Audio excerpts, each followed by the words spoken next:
June 21st, 1941, Moscow, Stavka headquarters. 11:47 p.m. The candle flame bent sideways as Georgy Zhukov exhaled, finger tracing a red line on the map spread before him.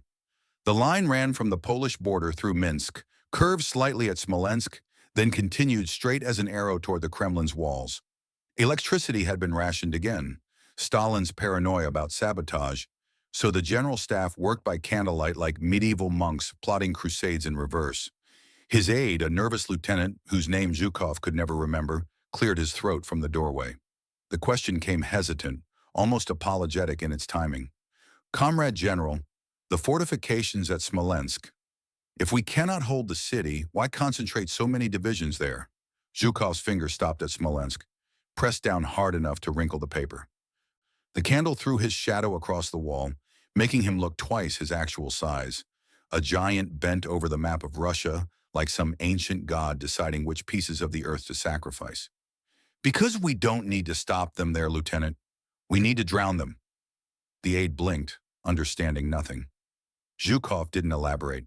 In 36 hours, Operation Barbarossa would explode across the border with the force of 1,000 hurricanes. In 36 hours, he would set a trap that required 300,000 Soviet lives as bait. The arithmetic was simple, brutal, necessary. Moscow needed time. Smolensk would buy it. The price was already calculated, already accepted, already mourning itself in the ledgers of history before a single shot had been fired.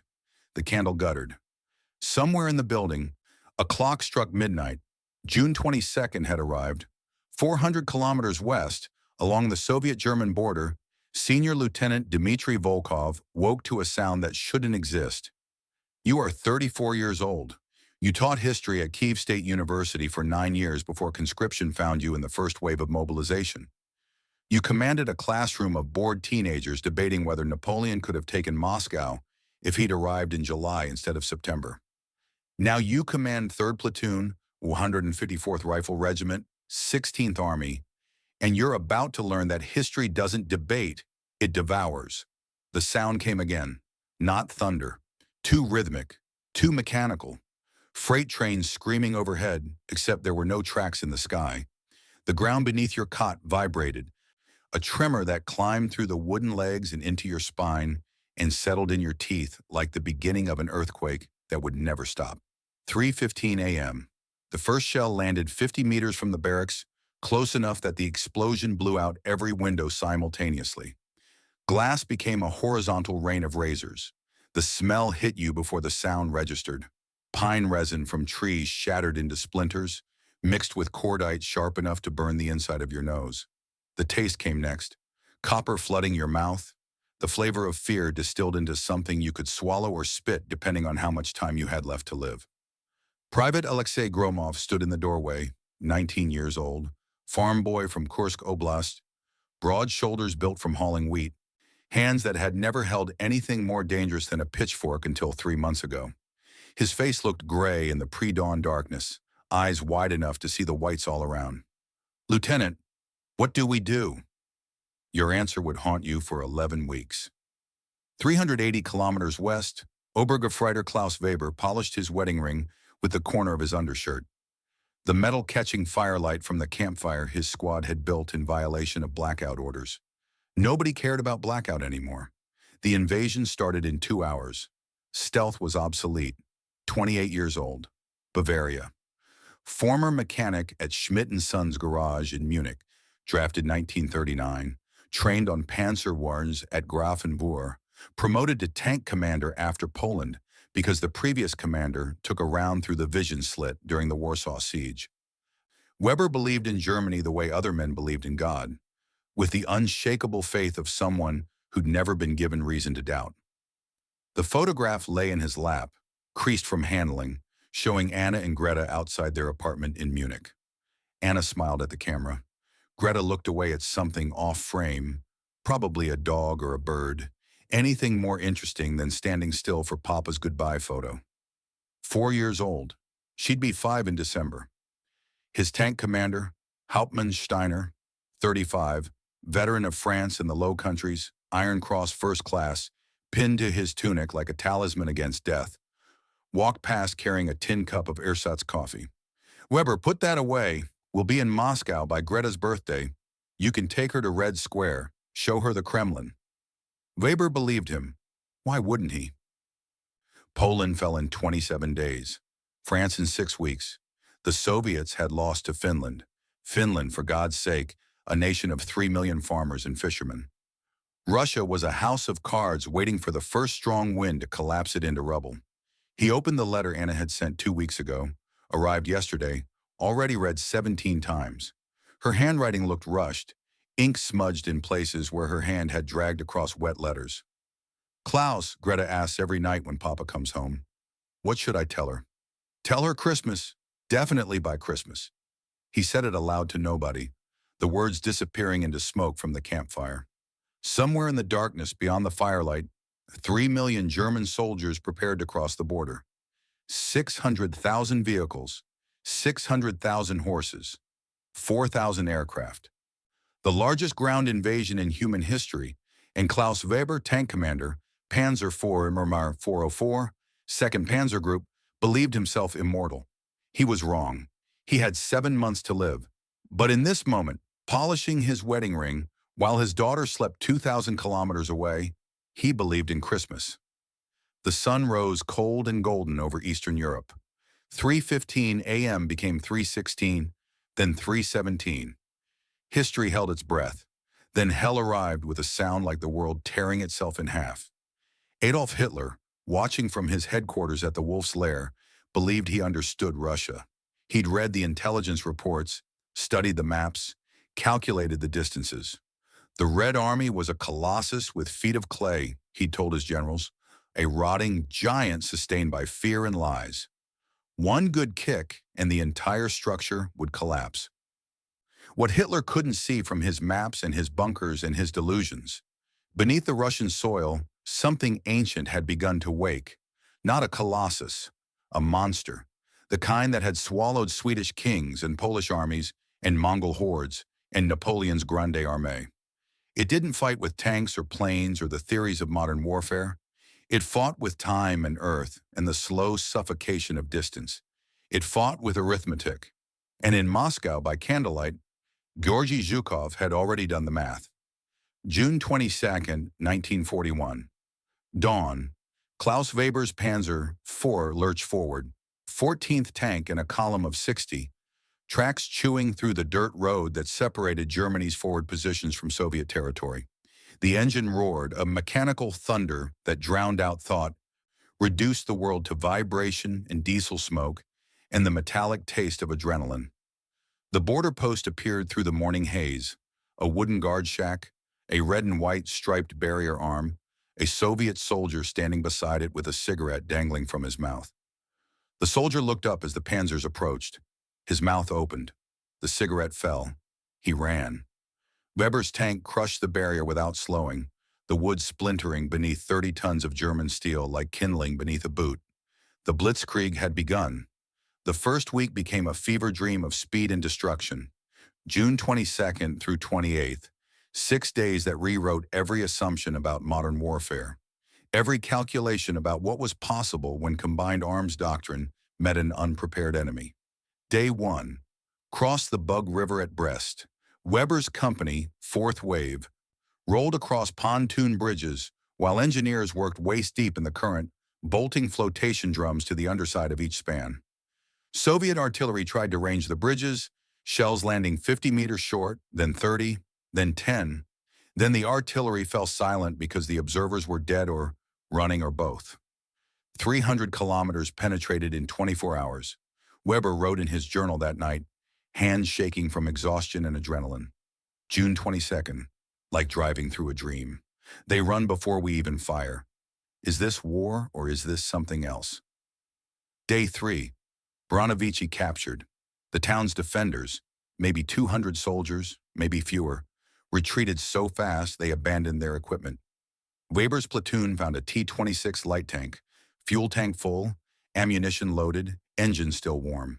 Just abandoned. Hauptmann Steiner walked around the Soviet tank 3 times, examining it like an archaeologist studying some inexplicable artifact. Who abandons a tank with fuel in it?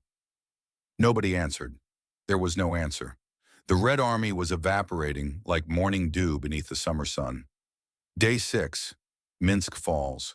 100,000 Soviet soldiers killed or captured. The city's center burned, black smoke rising so high it looked like a thunderhead, visible for 50 kilometers. Weber's company bivouacked in a park on the western outskirts, tanks parked beneath oak trees older than the Bismarck. German radio broadcast victory bulletins every hour. The announcers' voices carried a manic edge, disbelief trying to masquerade as triumph. The Red Army has been annihilated. Moscow will be ours in weeks. Weber believed them because belief required less effort than doubt. But during rest breaks, when the tanks sat silent and the crews dismounted to piss and smoke and eat whatever rations they could scrounge, he noticed things. The roads first. Not paved, not like France or Poland, just dirt, ruts deep enough to lose a motorcycle wheel. Dust that got into everything. Eyes, food, rifle mechanisms, the spaces between your teeth. The dust had a reddish tint, not brown like Bavarian soil. It stained uniforms, turned white undershirts pink, made every man look like he'd been rolling in rust. The horizons next, flat. No mountains, no hills, just endless grass and sky meeting at a line so distant it looked like the edge of the world. Standing on top of his tank's turret during a 10-minute break, Weber turned 360 degrees and saw nothing but grass in every direction. The flatness made you feel small, insignificant, an ant crawling across a map too large to comprehend. The smell surprised him most. Wildflowers. Even in the middle of an invasion, even with villages burning and corpses rotting in ditches, Ukraine still smelled like summer. Sweet clover and wild thyme growing along the roadsides, released into the air by the passage of tank treads. Sometimes at dawn, before the diesel engines started and the guns began their morning thunder, you could close your eyes and pretend you were home in Bavaria, walking through alpine meadows with Anna and Greta. Then someone would scream an order, and the illusion shattered like glass. 400 kilometers east, Dmitri Volkov led his platoon through a fighting retreat that looked like chaos, but wasn't. June 24th, 48 hours since the invasion began. Your regiment, what remained of it, received written orders delivered by motorcycle courier, the paper still damp with morning dew. Conduct fighting withdrawal to Berezina River line. Delay enemy minimum 48 hours per sector.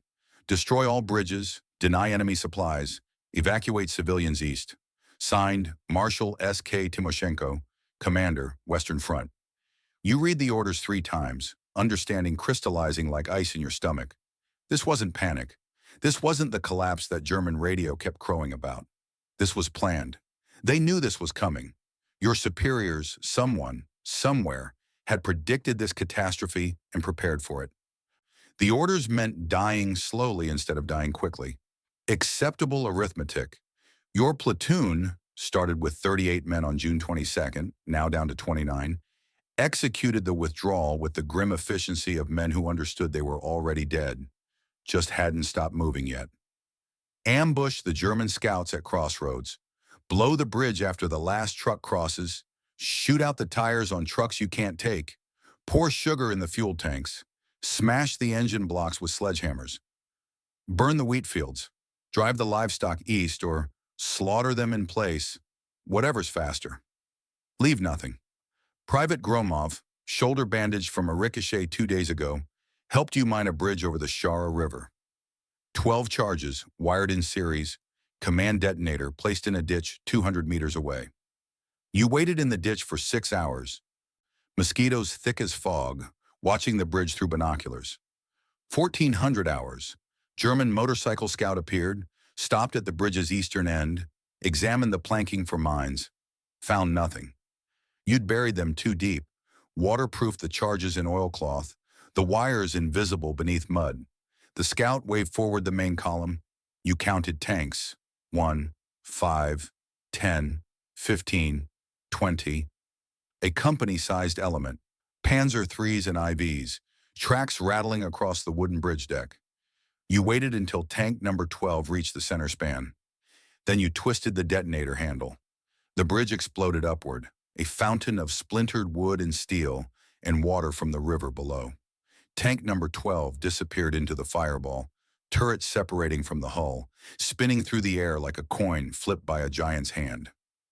Tanks 11 and 13 survived, 11 on the eastern bank, 13 on the western, but the middle was gone, replaced by a gap 50 meters wide where the river boiled with debris. Gromov, lying beside you in the ditch, let out a breath he'd been holding since you grabbed the detonator. "We stopped them, Lieutenant. For 6 hours, maybe 8 if they don't have bridging equipment." His face fell. 19 years old, still believed that small victories meant something, that stopping one tank company mattered in a war measured in millions. You didn't tell him the truth. Let him keep his faith a little longer. You withdrew east toward the next river, the next bridge, the next 6 hours bought with cunning and high explosives, and the lives of men who volunteered to be rear guard and never caught up. June 29th. 7 days into the invasion, near Slutsk, 60 kilometers southwest of Minsk, your platoon, now 23 men, waited in a forest that smelled like pine sap and death. The Germans had taken to burning villages, suspected of harboring partisans. In the wind carried smoke from a dozen different fires, mixing with the natural forest scents until you couldn't separate them anymore. The ambush was simple. Anti-tank rifle team, you plus 3 men including Gromov, positioned at the forest's edge. Target, German column using the main road. Tactic, fire 1 shot at the lead vehicle, disable it, block the road, withdraw before the Germans could organize return fire. The column appeared at 0800 hours. Panzers, maybe a company, 30 or 40 vehicles. You selected the 3rd tank, not the 1st, which would draw immediate attention, not the last, which could reverse quickly. The 3rd. Gromov spotted for you, whispering ranges, corrections, his voice steady despite the shaking in his hands. 300 meters, no wind. Target is that one, the one with white cross on the turret. You sighted through the PTRD's scope. The anti-tank rifle was a brutal weapon, fired a 14.5mm armor-piercing round with enough recoil to dislocate your shoulder if you held it wrong. The Germans called them elephant guns. You'd seen them penetrate 30 millimeters of steel at 200 meters. The white cross filled your scope. You breathed out, squeezed. The rifle kicked like a mule, slamming your shoulder back, your ears ringing despite the cotton wadding you'd stuffed in them. Through the scope, you saw the round hit the Panzer's turret. A flash of sparks, a spray of paint chips, then nothing. No penetration. The round had bounced. German return fire came instantaneous and overwhelming. High explosive rounds detonated in the trees around you. Air burst shrapnel shredding pine branches. Bark flying like wooden shrapnel. The noise was apocalyptic, a wall of sound that erased thought, reduced existence to pure animal panic. Back, withdraw, go! Your team scattered, running through the forest, rifles abandoned, because speed mattered more than firepower.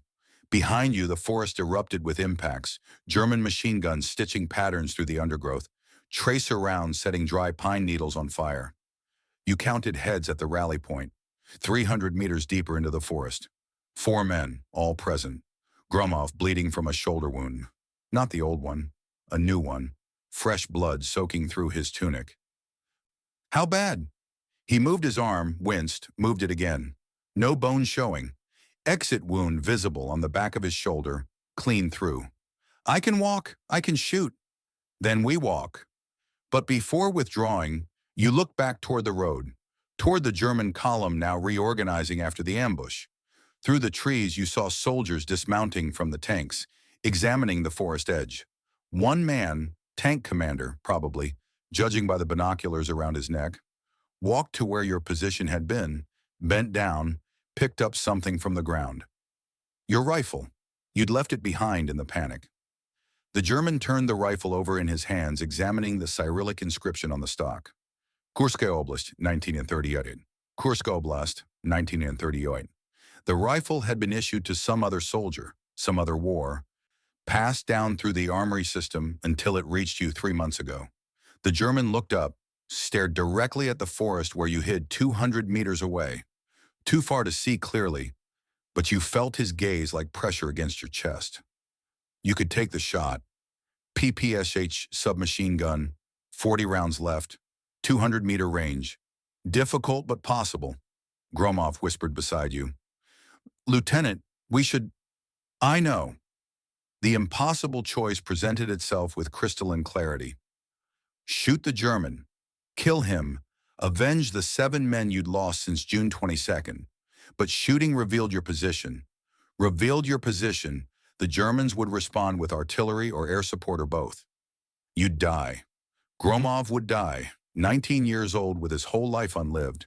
The rest of your platoon would die. 23 men reduced to 0 for the satisfaction of 1 dead German, or retreat, let him live. Fight again tomorrow. The arithmetic was simple, brutal, necessary. You withdrew, leaving the German standing there with your rifle in his hands, and you hated yourself for the choice even as you made it. Behind you, through the trees, you heard the German column resume its advance. The tanks' engines, the infantry's march, all of it fading into distance as they rolled east toward Minsk, toward Smolensk, toward Moscow. And you thought, I'll meet him again. That soldier. I'll see his face one more time before this war's over.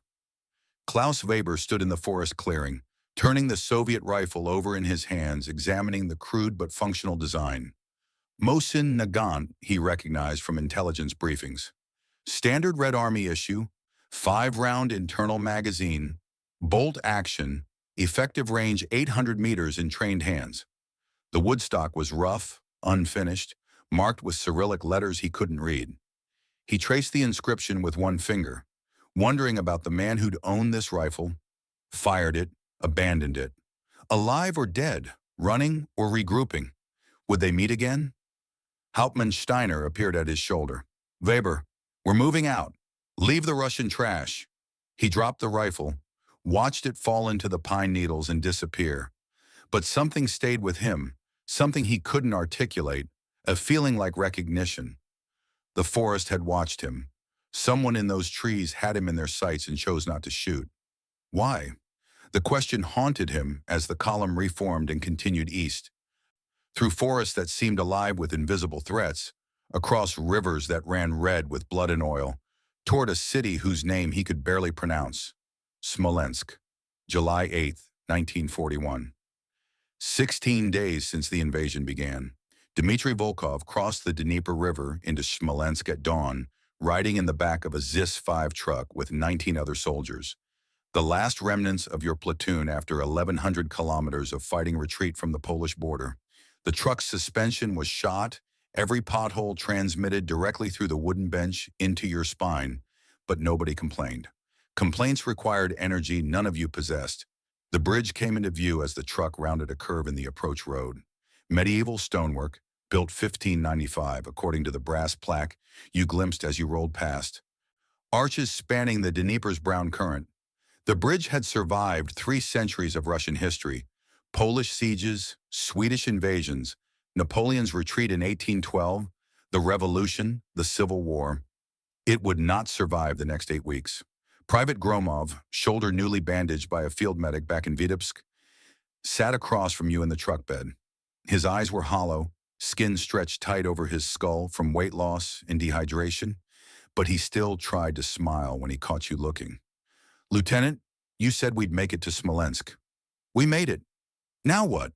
The truck driver answered before you could, shouted back through the open cab window, voice competing with the engine's rattle. Now we die here instead of dying there. Progress, comrades. Nobody laughed. The joke wasn't funny because it wasn't a joke. Smolensk revealed itself in layers as the truck descended from the bridge into the city's western outskirts. Medieval walls first, built from local limestone during the reign of Boris Godunov. 38 towers spaced along 6 kilometers of fortification. The walls were incomplete. Soviets had demolished sections in the 1920s to modernize the city, but enough remained to give an impression of ancient strength, permanence, the illusion that stone could stop steel. Orthodox churches next. The Assumption Cathedral dominated the skyline, golden dome catching the early sun, throwing light back into the sky like a mirror signal to God that believers still gathered here, still prayed, still hoped for salvation or at least for a quick death. Smaller churches clustered around the cathedral, St. John the Divine, Church of the Archangel Michael, each with their own copper domes gone green with age, each ringing their bells in a discordant chorus that sounded less like worship and more like warning. Stalin-era construction formed the third layer. Concrete apartment blocks, 5 stories tall, windows arranged in perfect rows, no balconies, no ornamentation, pure function built by prison labor during the first 5-year plan. The buildings looked identical, gray and featureless, which made the city easy to navigate. All you needed was a compass and the knowledge that every concrete block was exactly 30 meters wide, but impossible to hide in once the bombing started. The streets were chaos. Civilians fled east, pushing carts loaded with possessions, sewing machines, icons, photograph albums, the detritus of lives abandoned in panic. They moved against the current of military vehicles trying to enter the city, creating gridlock at every intersection.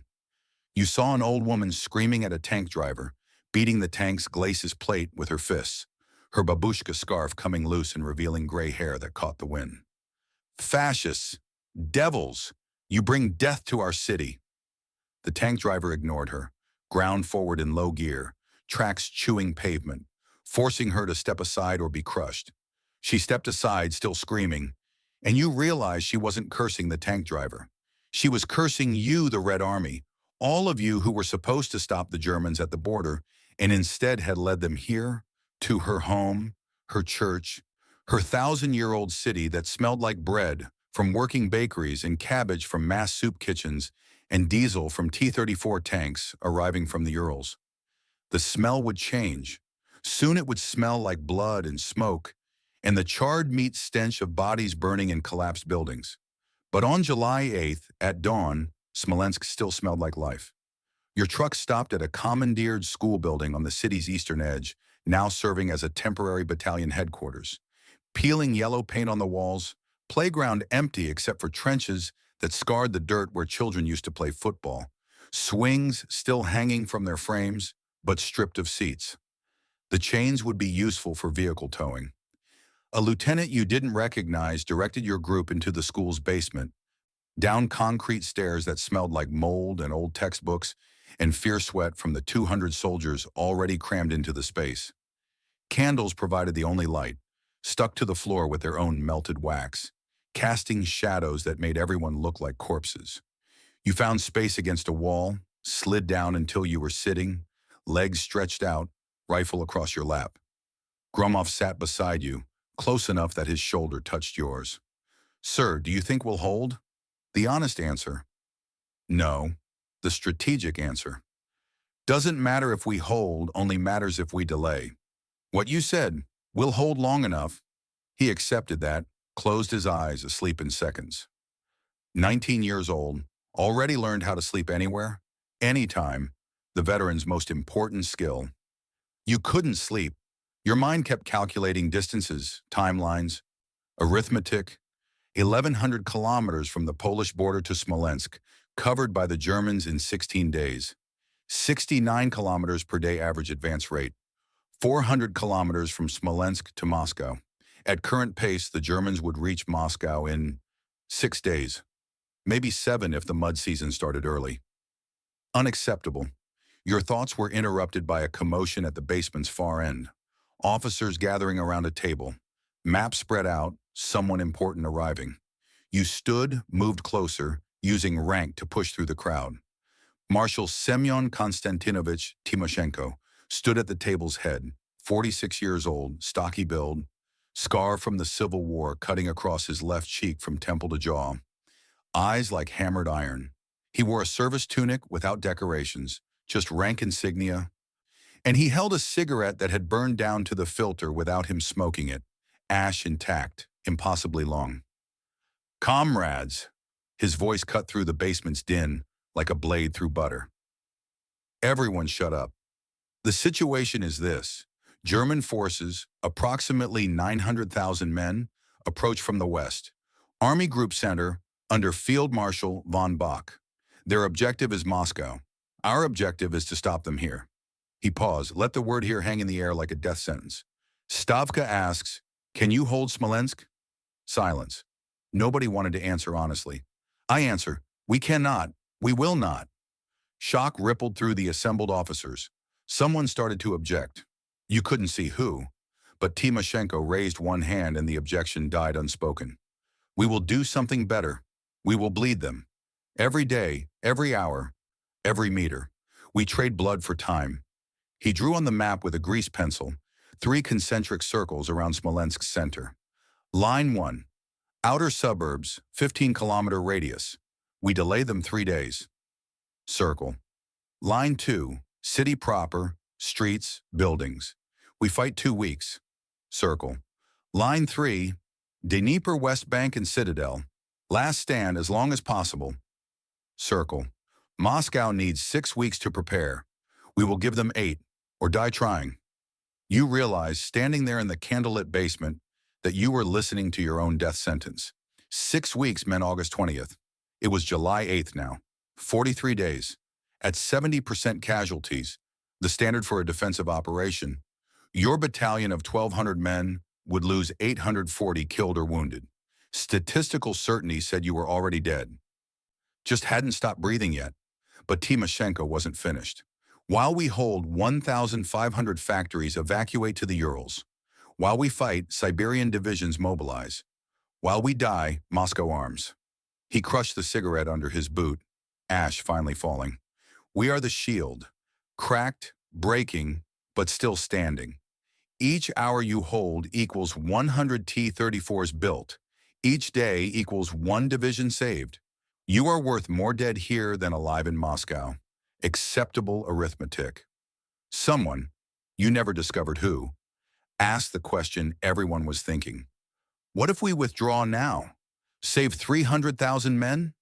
Timoshenko's response came flat, factual, terrifying. Then we lose Moscow in August. Better to lose 300,000 men in July than 200 million in September. The meeting dissolved into smaller briefings, company commanders receiving specific assignments, sector boundaries, ammunition allotments. You received yours from a captain who looked 17. Hold the approaches to Assumption Cathedral, 2 city blocks, maximum duration 4 days. 4 days, 96 hours, 5,760 minutes, each one bought with blood. You left the briefing, climbed back up the stairs into morning light that felt obscene in its normalcy. The sun still rose. Birds still sang in trees that would be splinters by week's end. Life continued, oblivious to its own impending extinction. Gromov waited at the top of the stairs. Lieutenant, where do we dig in? You pointed northeast, toward the cathedral's golden dome visible over the rooftops. There, we hold the cathedral. How long? The honest answer, the one that would crush what remained of his 19-year-old optimism. Until we're dead. What you said, until they relieve us. He nodded, accepting the lie, and you hated yourself for telling it even as you recognized its necessity. Men fight better with hope, even false hope, even hope that arithmetically guaranteed their extinction. That night, sleepless in a commandeered apartment's basement, you wandered Smolensk's streets under cover of darkness and mandatory blackout. The city had transformed in 12 hours. Every intersection bristled with anti-tank obstacles, steel hedgehogs welded from rail tracks, concrete pyramids called dragon's teeth, trenches zigzagging through parks and playgrounds. Machine gun nests occupied the upper floors of apartment buildings, sandbags stacked in windows, fields of fire carefully calculated to create overlapping kill zones. You passed the Dnieper's edge, stood on the embankment, looked down at brown water that reflected nothing, too turbid to show even the stars. The river had a smell, silt and iron, and something organic you couldn't identify. Maybe fish, maybe not. Downstream, silhouettes moved on the water. Boats, you realized. Small ones, fishing skiffs and rowboats, crossing from the west bank to the east, ferrying civilians who'd been trapped on the wrong side when the defenses went up. Mothers holding children, old men carrying bundles, everyone silent, oars muffled with rags to deaden sound. An old woman climbed the embankment near where you stood, 70, maybe older, wearing black. Always black, the universal uniform of Russian widows. She carried a bag of belongings, shapeless cloth sagging with the weight of a life reduced to portable essentials. She looked at you, your uniform, your rank, your rifle, and spat at your feet. You're running like cowards. We're withdrawing to prepared positions, babushka. Same thing. My husband fought Germans in the last war. He didn't run. He died at Tannenberg, but he didn't run. I'm sorry for your loss. Don't be sorry, be better. My husband is dead 25 years and he's still braver than you. She walked past, disappearing into the darkness, leaving you standing there with her contempt burning hotter than shame. But she was wrong. You weren't running toward cowardice. You were running toward the only position that mattered, the place where you could trade your life at maximum exchange rate, where your death bought the most time, the most distance, the most runway for Moscow to prepare its own defenses. You were running toward Smolensk, and Smolensk was running toward you. Geography and destiny converging at a city that would become a charnel house, a meat grinder, a trap baited with the lives of men who'd already calculated their own extinction and accepted the mathematics. Acceptable arithmetic. July 10th, 1941. Midnight minus 10 hours. Dmitri Volkov stood in a basement that smelled like wet stone and human bodies packed too closely together, listening to a conversation he wasn't supposed to hear. The door to the inner briefing room hung slightly ajar, someone's carelessness or deliberate intelligence leak, you never determined which. Through the gap, you saw Marshal Timoshenko bent over a map table, cigarette smoke forming a halo around his scarred face. Two other officers flanked him, both colonels, both older men who'd survived the purges through luck or competence or some combination that defied analysis. One of the colonels spoke, voice carrying through the gap. Comrade Marshal, we could withdraw now, save 300,000 men, pull back to the Desna River, establish stronger defenses. Timoshenko's response came after a long pause, long enough that you thought he might be considering the suggestion. And lose Moscow in August? No. But the casualties are acceptable. 300,000 men. Comrade Marshal? Timoshenko lifted something from the table, a sealed envelope, red wax stamp visible even from your position 15 feet away. He broke the seal, extracted a single sheet of paper, read aloud. From General G.K. Zhukov, Chief of General Staff, Stavka, dated July 3rd. His voice dropped into a monotone, the voice of a man reading his own execution order. Smolensk must hold until August 10th minimum.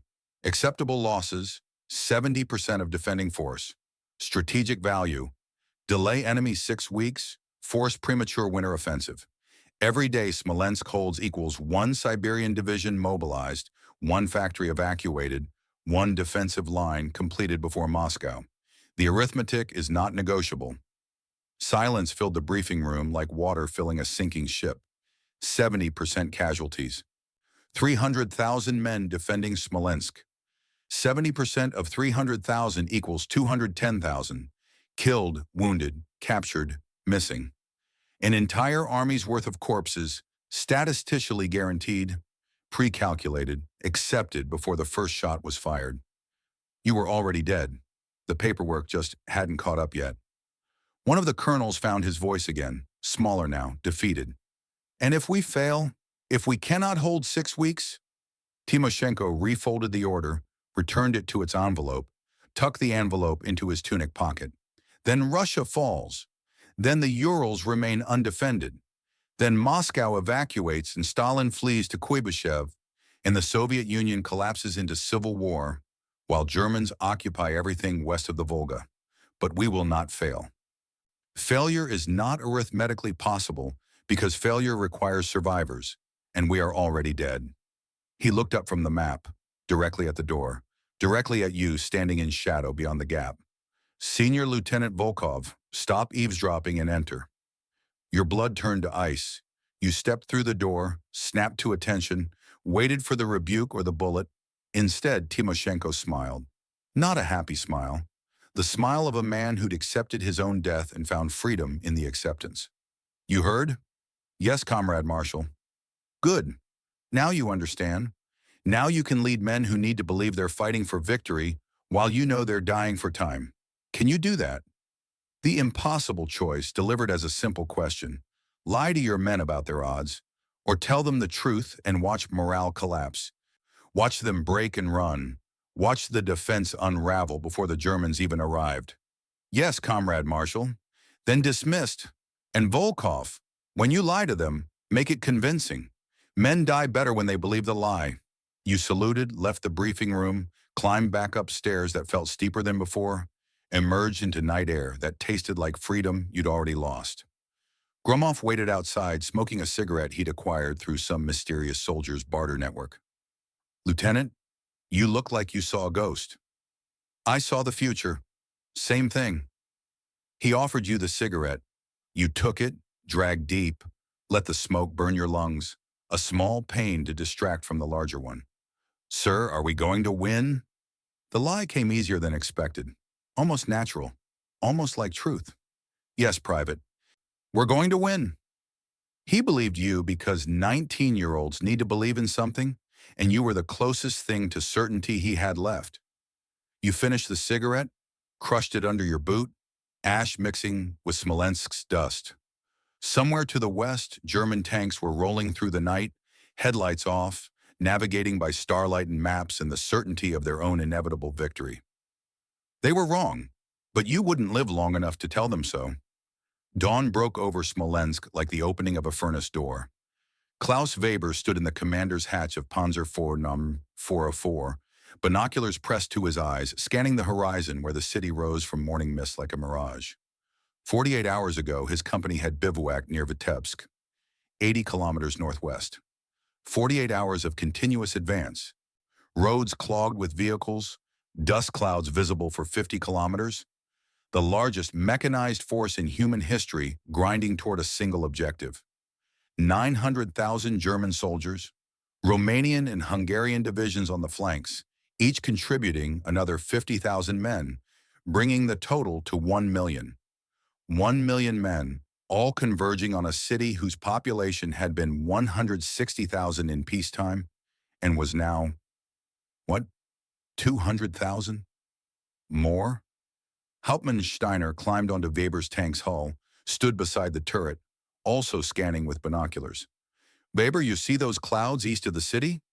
Yes, Herr Hauptmann. That's not clouds, that's smoke.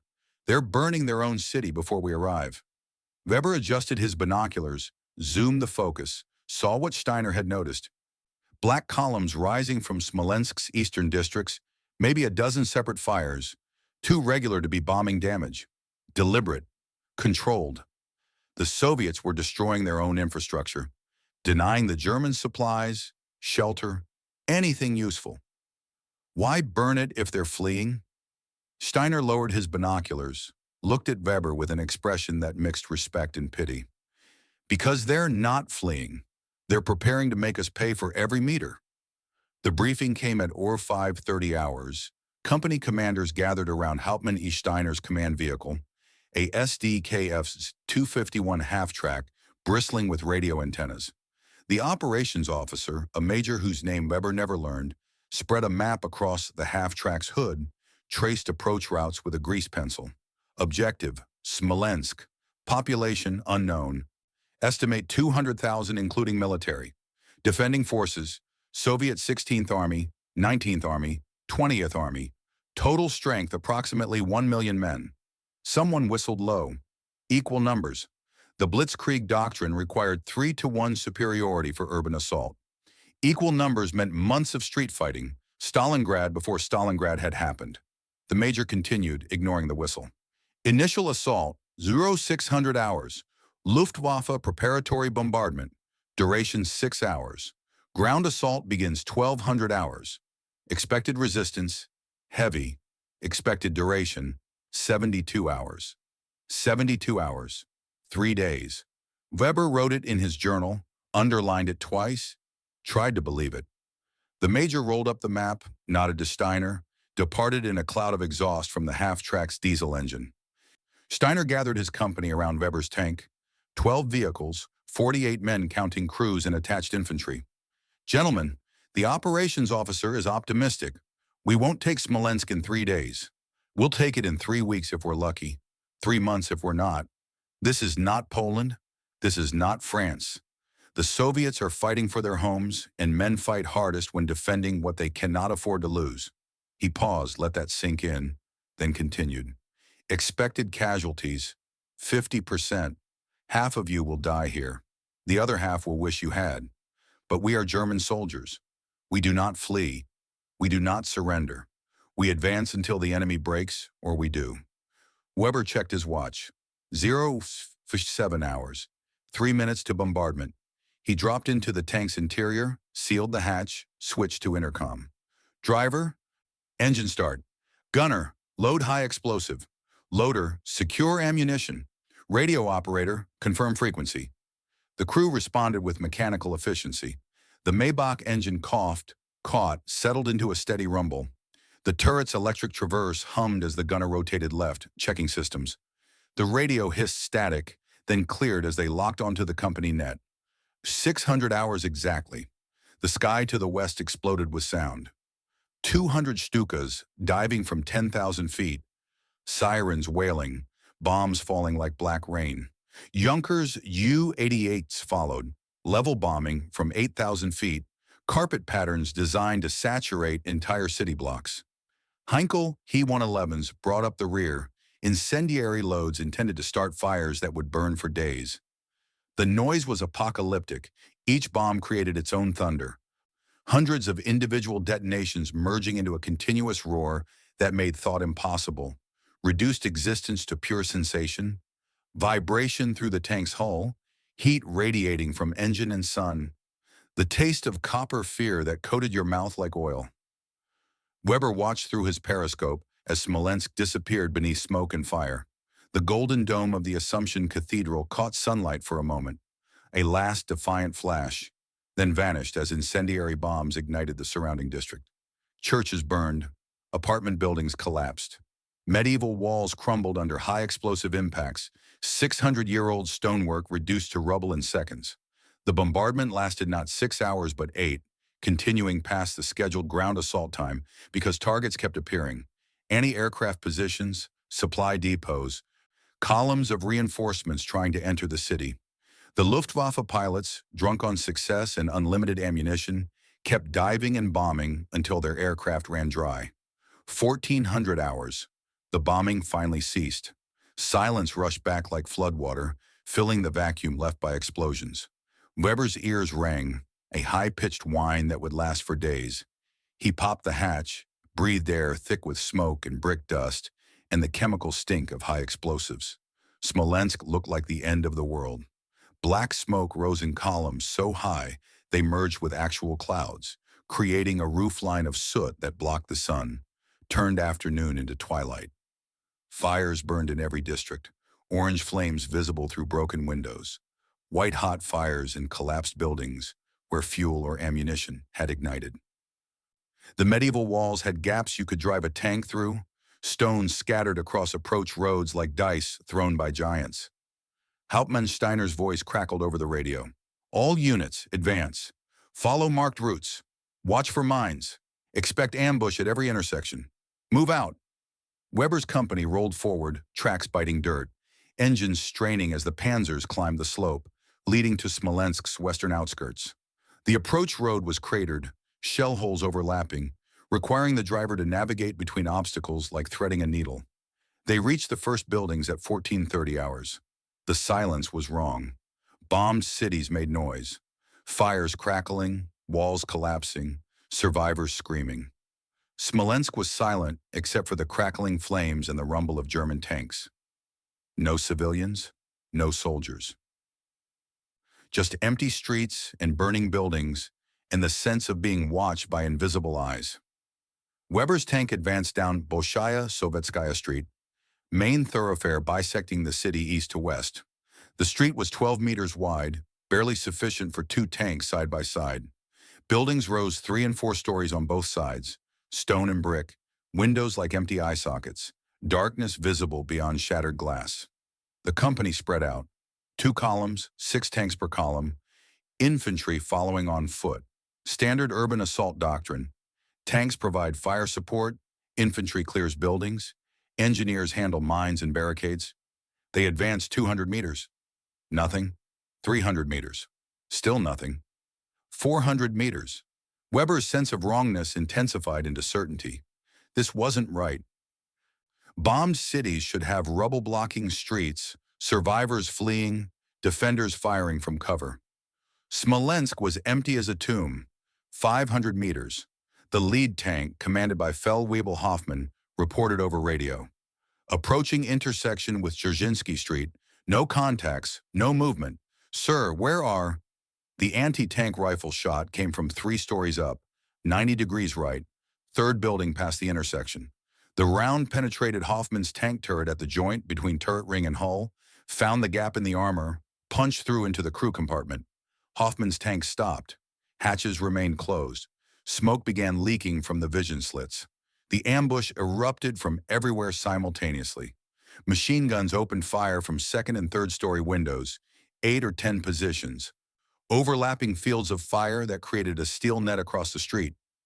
Tracer rounds sparked off tank armor, ricocheted into the air, set wooden window frames ablaze.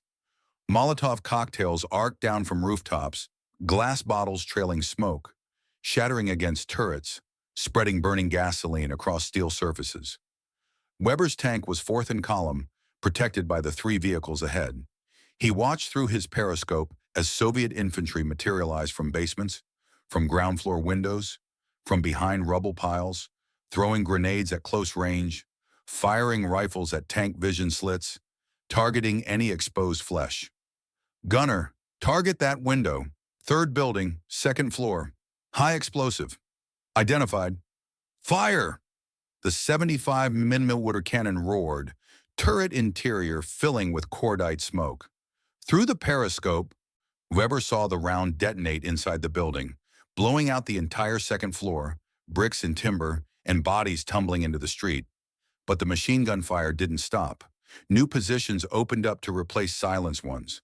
Soviet defenders flowing through the buildings like water, appearing wherever Germans weren't looking, vanishing before return fire could find them. This was urban combat, the kind that doctrine manuals warned against and generals tried to avoid. Every window was a potential firing position. Every basement was a bunker. Every building was a fortress. Taking Smolensk wouldn't require 72 hours. It would require 72 weeks. 300 meters away, 3 floors up in a building that smelled like burned cabbage and cordite, Dmitri Volkov watched German tanks through a gap in the rubble that used to be a wall. Your position, commandeered apartment, 3rd floor, 200 Bolshaya Sovetskaya Street. Your assets, 8 men including you, 2 DP-27 machine guns, 4 Molotov cocktails and recycled vodka bottles, 1 PTRD anti-tank rifle, 40 rounds of 14.5mm ammunition. Your orders: delay German advance maximum duration, withdraw when position becomes untenable, survive if possible. Acceptable arithmetic favored survival 0%. You'd accepted that yesterday. Private Gromov manned the PTRD, the elephant gun that had failed to penetrate German armor back in June. This time the target was closer, 200 meters versus 300, and the angle was better, side armor versus frontal armor. Gromov, 3rd tank in column, side shot just above the tracks. Ammunition storage. Identified, Lieutenant. Fire when ready. The PTRD's report was deafening in the enclosed space, louder than thunder, loud enough to make your ears bleed if you hadn't stuffed them with cotton. Through the observation gap, you watched the round streak downward, saw the impact spark against steel, saw the tank shudder but continue moving. No penetration again. German armor was too thick, too well-angled, too advanced for weapons designed in the 1930s against targets from the 1920s. But the shot had accomplished its purpose, revealed your position, drew German attention, forced them to respond, to waste time and ammunition on a target that was already withdrawing. German return fire came instant and overwhelming. A high explosive round hit the building's corner, 10 meters from your position, detonating with a flash that temporarily blinded you. The floor shook, ancient timber beams groaning, plaster dust raining from the ceiling. Withdraw! Backstairs! Move! Your team grabbed weapons, abandoned the heavy machine guns, too slow to carry. kept the rifles and pistols. You followed Gromov down the rear staircase, 3 flights taken at a run, boots hammering on worn wooden steps that had been there since before the revolution. The ground floor was chaos. Smoke, fire, rubble, other Soviet soldiers retreating through the building's interior, using passages that connected buildings through basements and courtyards. Routes that Germans didn't know existed and wouldn't discover for another week. You emerged in an alley behind the building, narrow passage barely wide enough for 2 men side by side. Brick walls rose on both sides, 3 stories of shadows and hiding places. You ran east toward the next defensive position, boots splashing through puddles of water and oil, and blood from men who'd fled before you. Behind you, the building you just evacuated took another hit. You heard the explosion, felt the shock wave chase you down the alley, turned to see the entire 3rd floor collapse inward, walls folding like a house of cards. Dust cloud boiling into the narrow space.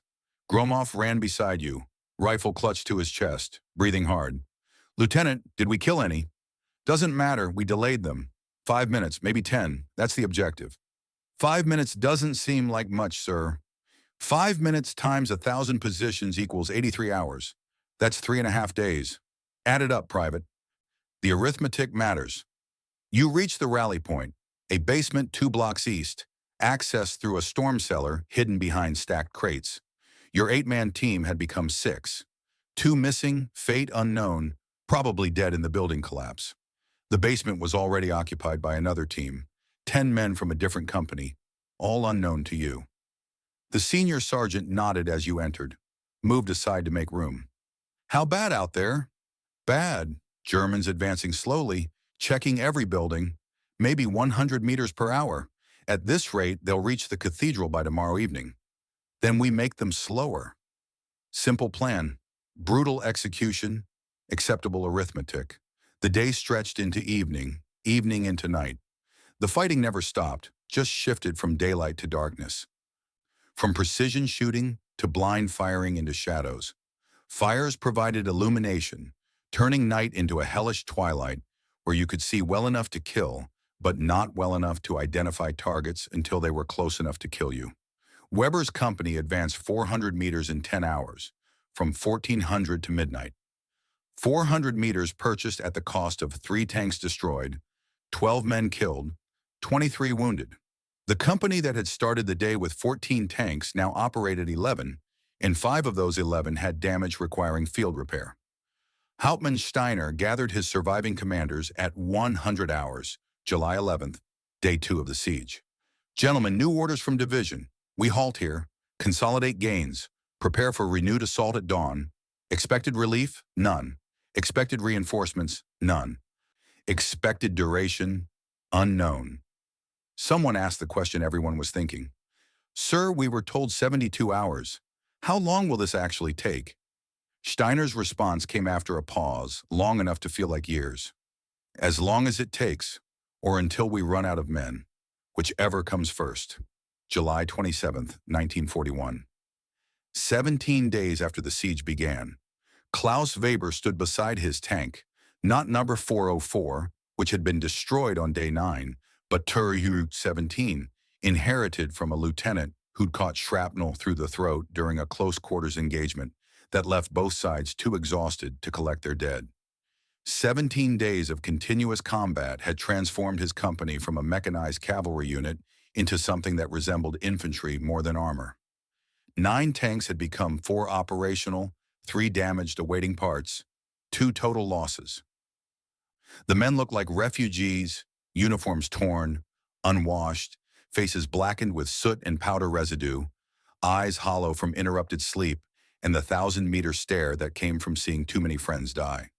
The radio crackled at 1600 hours. Battalion net. Priority message. "All units prepare to receive operational update. Stand by." Weber climbed into his tank's interior, pressed the headphones to his ears, adjusted the volume to compensate for his partial hearing loss. Legacy of too many hours inside a firing tank without proper protection. The voice that came through belonged to a general, someone high enough that Weber had never heard him before, would never hear him again.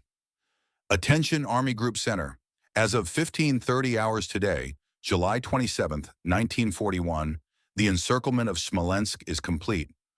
2nd Panzer Group advancing from the south has linked with 3rd Panzer Group advancing from the north at the town of Yelnya, 30 kilometers east of Smolensk proper. The pocket is sealed. Approximately 300,000 enemy forces are now surrounded. All units are ordered to maintain positions, reduce the pocket, prevent breakout attempts. Victory is achieved. Heil Hitler. The radio went silent. Weber sat in the commander's seat, headphones still pressed to his ears, listening to static and the distant sound of artillery and his own breathing. Victory. The word felt hollow. Yes, they'd surrounded the Soviets. Yes, the pocket was sealed. But at what cost? His company had started Operation Barbarossa with 140 men. Current strength, 43. 70% casualties in 5 weeks. And they were calling this victory. He climbed out of the tank, stood in the street that had been Bolshaya Sovetskaya, but was now just rubble and craters, and the burned-out husks of vehicles from both sides. The Assumption Cathedral was visible in the distance. Its golden dome collapsed, the cross that had topped it lying in the courtyard like a fallen god. Hauptmann Steiner approached, walking with a limp from a wound he'd taken on day 12 and refused to have treated properly. "Weber, you heard?" "Yes, sir, we won." "Then why does it feel like we lost?" Weber had no answer. Or rather, he had an answer but couldn't articulate it. Couldn't find words for the wrongness that had settled into his bones like radiation. They'd won the battle but lost something else. Something intangible but critical. Speed, initiative, invincibility. The Blitzkrieg was supposed to be lightning. Fast, overwhelming, irresistible. Smolensk had been mud, slow and grinding, and resistible. They'd advanced 100 meters per day for 17 days, purchased with blood and steel, and the lives of men who'd believed the propaganda about quick victory. Steiner pulled out a map, unfolded it against his tank's hull, traced a line from Smolensk east to Moscow. 380 kilometers to Moscow. At our current rate of advance, 4 months. Winter will arrive before we do. Then we need to move faster, sir. With what? We've lost half our tanks. Fuel is rationed. Ammunition is rationed. The men are exhausted. Weber, we've won the battle and lost the war. We just haven't realized it yet. A runner arrived, breathless, carrying another dispatch. Steiner read it, face darkening with each line, then crumpled the paper and threw it into a puddle of oil and water. New orders. 2nd Panzer Group is being redeployed south to Kiev, effective immediately. But sir, Moscow waits. Hitler wants Kiev first. Something about grain supplies and strategic depth. The important thing is, we're leaving. Someone else gets to clean up this mess. Weber looked back at the cathedral's ruins, at the city that had consumed 17 days and 70% of his company, and he thought about the Soviet officer he'd seen weeks ago during the ambush near Slutsk, the one who'd chosen not to shoot, the one whose face he still remembered. Was he in there, in the pocket, trapped, awaiting death or capture? Or had he escaped, slipped through the closing jaws, lived to fight another day? Weber would never know. But that night, sleeping fitfully in the ruins of a destroyed building, he dreamed of a burning village and a moment of truce and eyes meeting across smoke and fire. In the dream, he and the Soviet officer sat across from each other in silence, both understanding that they were the same, both knowing that only one would survive, both wishing there was another way. He woke at dawn to orders to move south, to Kiev, to another battle in another city that would cost another 1,000 lives for another few kilometers of Russian soil. Behind him, Smolensk burned. Inside the pocket, 300,000 Soviet soldiers waited for rescue or death or something in between. And in Moscow, 400 kilometers east, Dmitri Volkov studied casualty reports and smiled. The trap had worked. The Germans had bought the bait, paid the price, wasted the time. Now came phase 2. Now came winter. Dmitri Volkov stood in the ruins of what had been a machine shop, now reduced to twisted metal and broken concrete, and listened to Marshal Timoshenko deliver the final briefing. July 27th, 2200 hours. The pocket had been sealed for 6 hours. 300,000 men cut off, surrounded, waiting for orders that everyone knew meant death. Timoshenko's voice carried no emotion, just facts, just arithmetic. Comrades, the situation is as expected. We are encircled. Relief is not coming. Our mission now is to hold German forces here, prevent them from advancing on Moscow, buy maximum time for Stavka to prepare defenses. Breakout attempts will commence August 5th. Until then, we hold positions, conserve ammunition, survive. Acceptable casualties, 100%. Any questions? No one had questions. Questions required hope that answers might change something. This room contained no hope, only duty and mathematics, and the grim acceptance that came from knowing your death served a purpose larger than yourself. Gromov found you after the briefing, rifle slung over his shoulder, face thinner than it had been in June, eyes older. Lieutenant, we're trapped. Yes. Are we going to escape? The lie came automatic, necessary, merciful. Yes, Private, we're going to escape. He nodded, accepting it, and you wondered if he actually believed or if he was lying too. Both of you sustaining each other with false optimism because truth was too heavy to carry. That night, unable to sleep, you climbed to what remained of a fourth-floor apartment, found a gap in the rubble that offered a view west. German positions were visible. Campfires, vehicle lights, the distant sound of engines and voices. They surrounded you completely, a ring of steel and fire, tightening slowly, patient as death. But you'd accomplished the mission, 17 days. The briefing on July 10th had said 3 days. You'd given Stavka 14 extra days, 336 hours, 20,160 minutes, each one bought with blood. In Moscow, factories were evacuating. Siberian divisions were boarding trains. T-34s were rolling off assembly lines. The arithmetic was working. Your death would matter. Somewhere in the darkness, you heard tank engines, a different sound than German engines, deeper, heavier, T-34s. They were coming. The reinforcements Zhukov had promised, arriving too late to save Smolensk, but in time to save Moscow. And somewhere in those German lines, 30 kilometers west, a tank commander named Klaus Weber was writing a letter to his wife, telling her he'd be home for Christmas, believing the lie because belief was easier than truth. You'd meet him again. Not here, not now, but somewhere east, sometime soon, when the trap fully closed and the curse of Smolensk followed the Wehrmacht like a ghost that could never be outrun. The fires burned through the night. The siege continued. And in the east, winter was coming. July 29th, 1941. Aero 4:30 hours. Yelnya railway station, 30 kilometers east of Smolensk. Klaus Weber's watch read 4:30 when he heard the impossible sound. A train whistle, piercing and clear. Coming from the east where no trains should exist because every rail line had been cut, every locomotive destroyed, every junction point bombed into twisted metal and splintered ties. Guard duty at a captured railway station qualified as rest compared to urban warfare, which meant Weber and 12 other survivors from his decimated company stood perimeter, while the wounded slept in boxcars and the dead waited for burial details that never came. The station building was intact, surprisingly, brick walls pocked with bullet holes but standing, roof missing shingles but functional, platform empty except for shell casings and the detritus of hasty Soviet evacuation. The whistle came again, closer now, accompanied by a rhythmic chugging that grew louder with each second. Weber grabbed his binoculars, scanned the eastern horizon where dawn's first light was bleeding into the sky like a wound opening. Morning fog clung to the tracks, thick as wool. But through it he saw movement, shapes, the unmistakable silhouette of a locomotive. Herr Obergefreiter, there's a train coming. The voice belonged to Private Dieter Koch, 18 years old, conscripted in April, arrived at the front in June, already looked 40 from stress and malnutrition, and the persistent dysentery that had reduced half the company to hollow-eyed skeletons who shit blood and pretended everything was fine.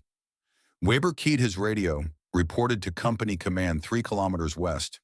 Station guard to Hauptmann Steiner, train approaching from enemy territory, request instructions. Static, then Steiner's voice, hoarse from smoke inhalation during yesterday's building collapse. Impossible. All Soviet rolling stock was destroyed in the bombardment. You're hearing things. Sir, I'm looking at it. Armored locomotive, 12 flat cars moving at approximately 40 kilometers per hour. Pause, longer this time. Then, engage and destroy. Do not allow it to reach Smolensk pocket.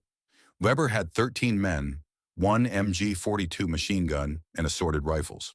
The train had armor plating thick enough to deflect small arms fire and was moving too fast to effectively target. He ordered his men to fire anyway because orders were orders and disobedience meant court-martial, which meant execution, which meant dying without purpose instead of dying while following instructions, and German soldiers preferred the latter. The machine gun opened up first, tracer rounds arcing across 400 meters of morning mist, sparking off the locomotive's frontal armor like fireflies bouncing off a stone wall. Rifle fire joined in, 30 rounds per minute from 13 Kar 98K rifles, achieving nothing except noise and the illusion of resistance. The train didn't slow, didn't stop, didn't even acknowledge the attack except by existing, by continuing forward with mechanical indifference, by demonstrating that sometimes fate was a locomotive wrapped in steel plate and there was nothing you could do except watch it pass. As it roared through the station, close enough that Weber could have touched it if he'd been stupid enough to try, he saw the cargo. 12 flat cars, each carrying a tank. Not the light T-26s or obsolete T-28s that German intelligence had assured them comprised the bulk of Soviet armor. These were different. Bigger, sloped armor that looked wrong. Alien, like something from a future war that hadn't happened yet. Factory paint still fresh. No unit markings, straight from the Urals to the front, delivered by Armored Express while German forces stood and watched and understood, perhaps for the first time, that this war would not end in weeks. The train disappeared into the fog bank west, toward Smolensk, toward the pocket where 300,000 Soviets waited for rescue or death. The sound faded. The whistle blew once more, distant, triumphant, mocking. Weber lowered his rifle, hands shaking, not from fear but from understanding. The Soviets weren't cut off. The Germans were. Surrounded the enemy but couldn't seal the approaches, couldn't control the territory, couldn't stop a single armored train from delivering weapons that might change everything. Private Koch stood beside him, face pale in the growing light. "What were those tanks, Herr Obergefreiter?" "I don't know, but we're going to find out." 6:30 hours. Smolensk. Underground command bunker, 20 meters beneath what used to be a school and was now rubble with a basement.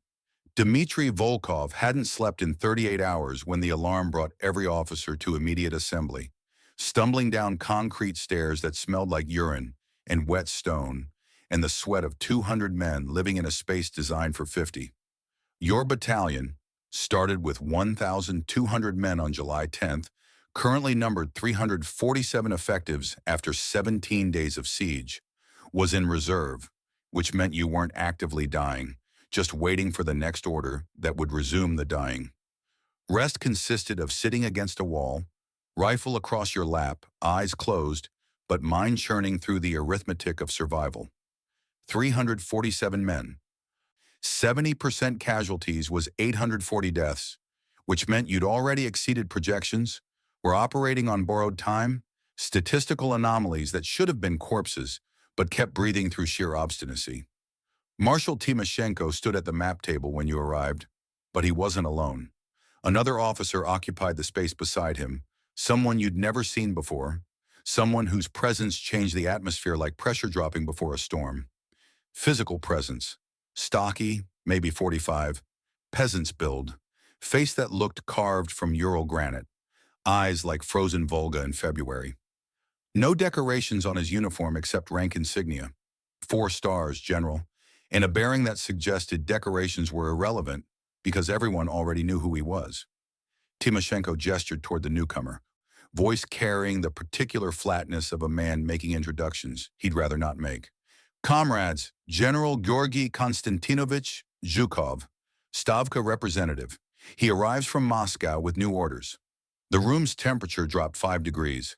Zhukov's reputation preceded him like artillery barrage. Ruthless, brilliant, utterly indifferent to casualties if the arithmetic supported the strategy. Men who served under him either died heroically or lived to tell stories about the general who calculated human life like fuel consumption. Zhukov spoke without preamble, voice flat as a blade laid horizontal. I arrived from Moscow. Current situation: Germans believe you are defeated, surrounded, finished. You will prove them wrong. I bring 12 T-34 tanks, 4,000 rounds of 76mm ammunition, 8 tons of diesel, 200 volunteers from Kharkov Tank School. In return, I require 2 weeks. Can you give me 14 days? Silence. Every officer calculating, 70% casualties already sustained. Another 14 days meant everyone dies. No survivors, unit ceases to exist, except as a notation in casualty ledgers. You heard your voice before you decided to speak. Words bypassing thought and emerging fully formed like bullets from a rifle you didn't remember loading. We'll give you 16, Comrade General. Zhukov's gaze found you across the crowded basement, pinned you like an insect to corkboard. Name: Senior Lieutenant Dmitri Volkov, 154th Regiment, 16th Army. Volkov, if you survive, find me in Moscow. I'll make you major. Polite laughter from other officers, nervous energy seeking release through humor. But Zhukov wasn't joking. His face remained granite, expression unchanged, and you understood that promises from this man carried the weight of tactical necessity. If you survived 16 days, you were valuable enough to promote because survivors possess skills worth preserving. The briefing continued, tactical details, sector assignments, ammunition distribution.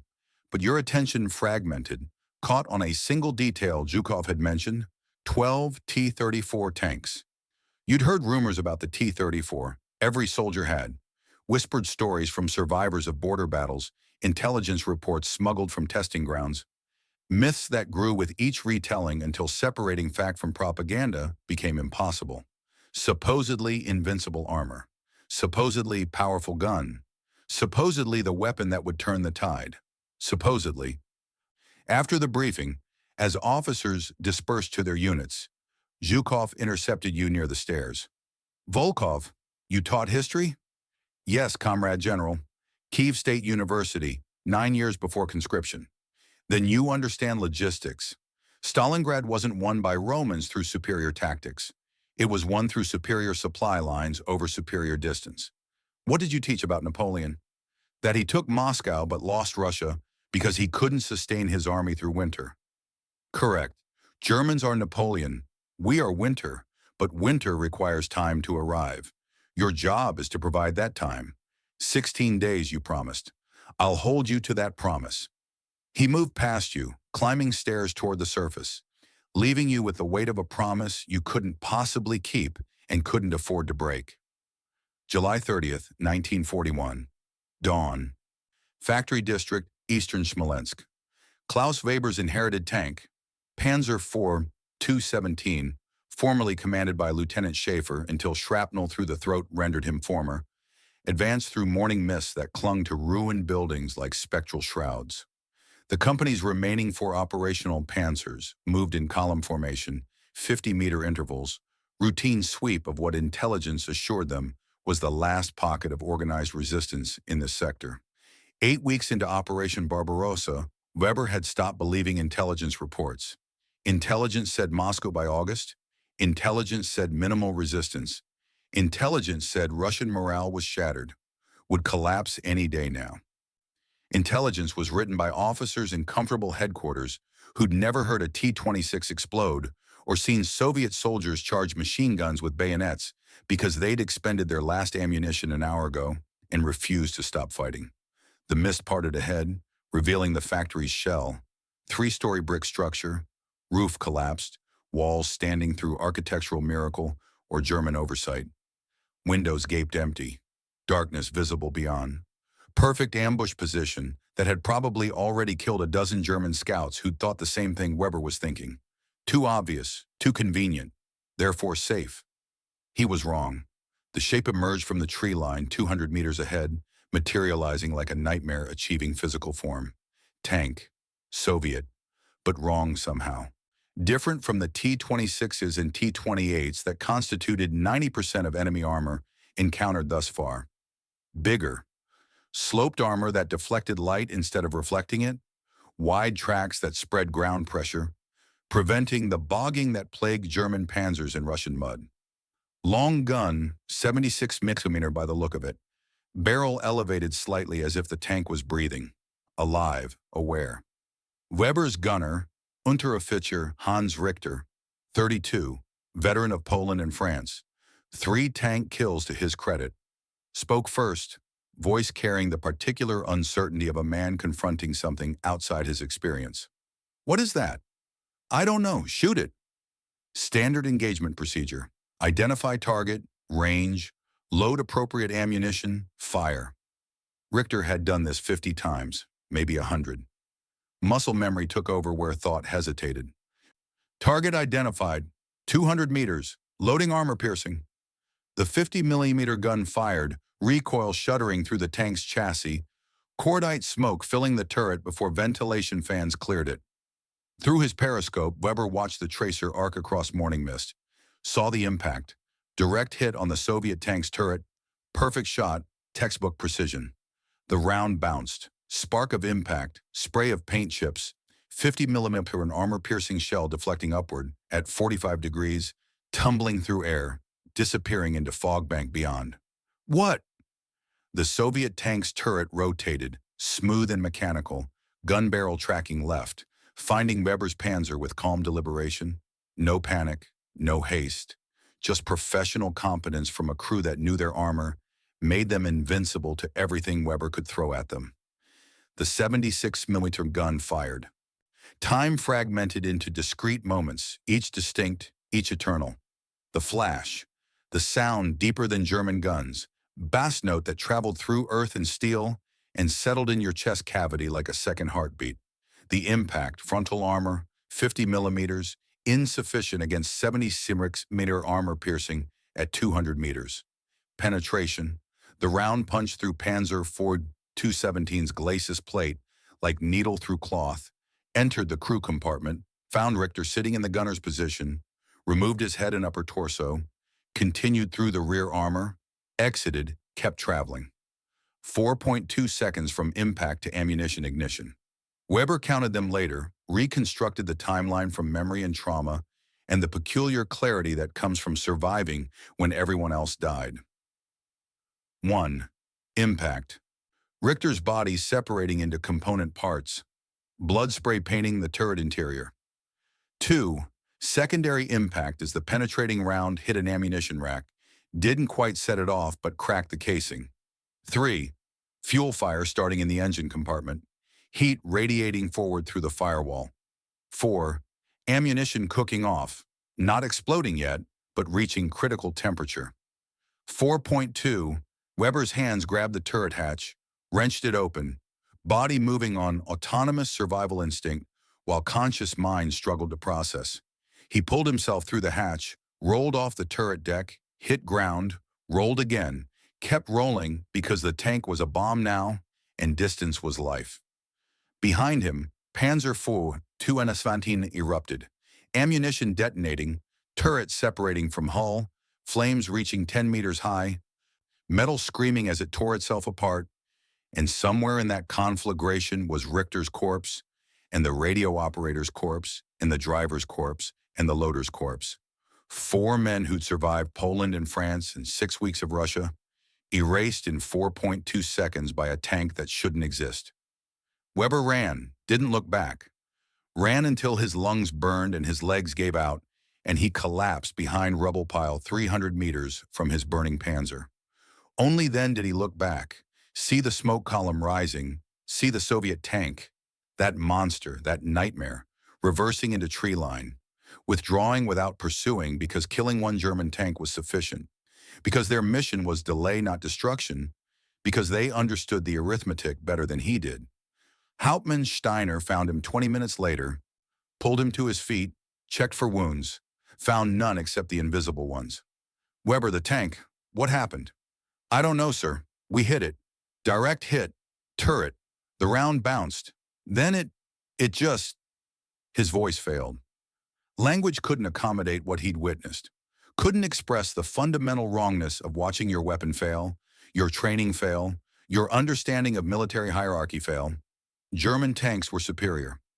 German tactics were superior. German soldiers were superior. That was doctrine. That was training. That was the foundation upon which the entire invasion rested. And it was wrong. All of it. Wrong. Steiner held up a piece of paper. Damage assessment from the battalion's reconnaissance section, delivered by runner 5 minutes ago. 5 Panzers engaged Soviet heavy tanks this morning. 5 destroyed. 0 Soviet losses confirmed. Wehrmacht High Command is calling them T-34s. New design, sloped armor, effective thickness 90 millimeters, 76 mm gun, speed 35 kilometers per hour, weight 28 tons. He crumpled the paper, threw it into a puddle of oil and rainwater. We're not hunters anymore, Weber. We're prey.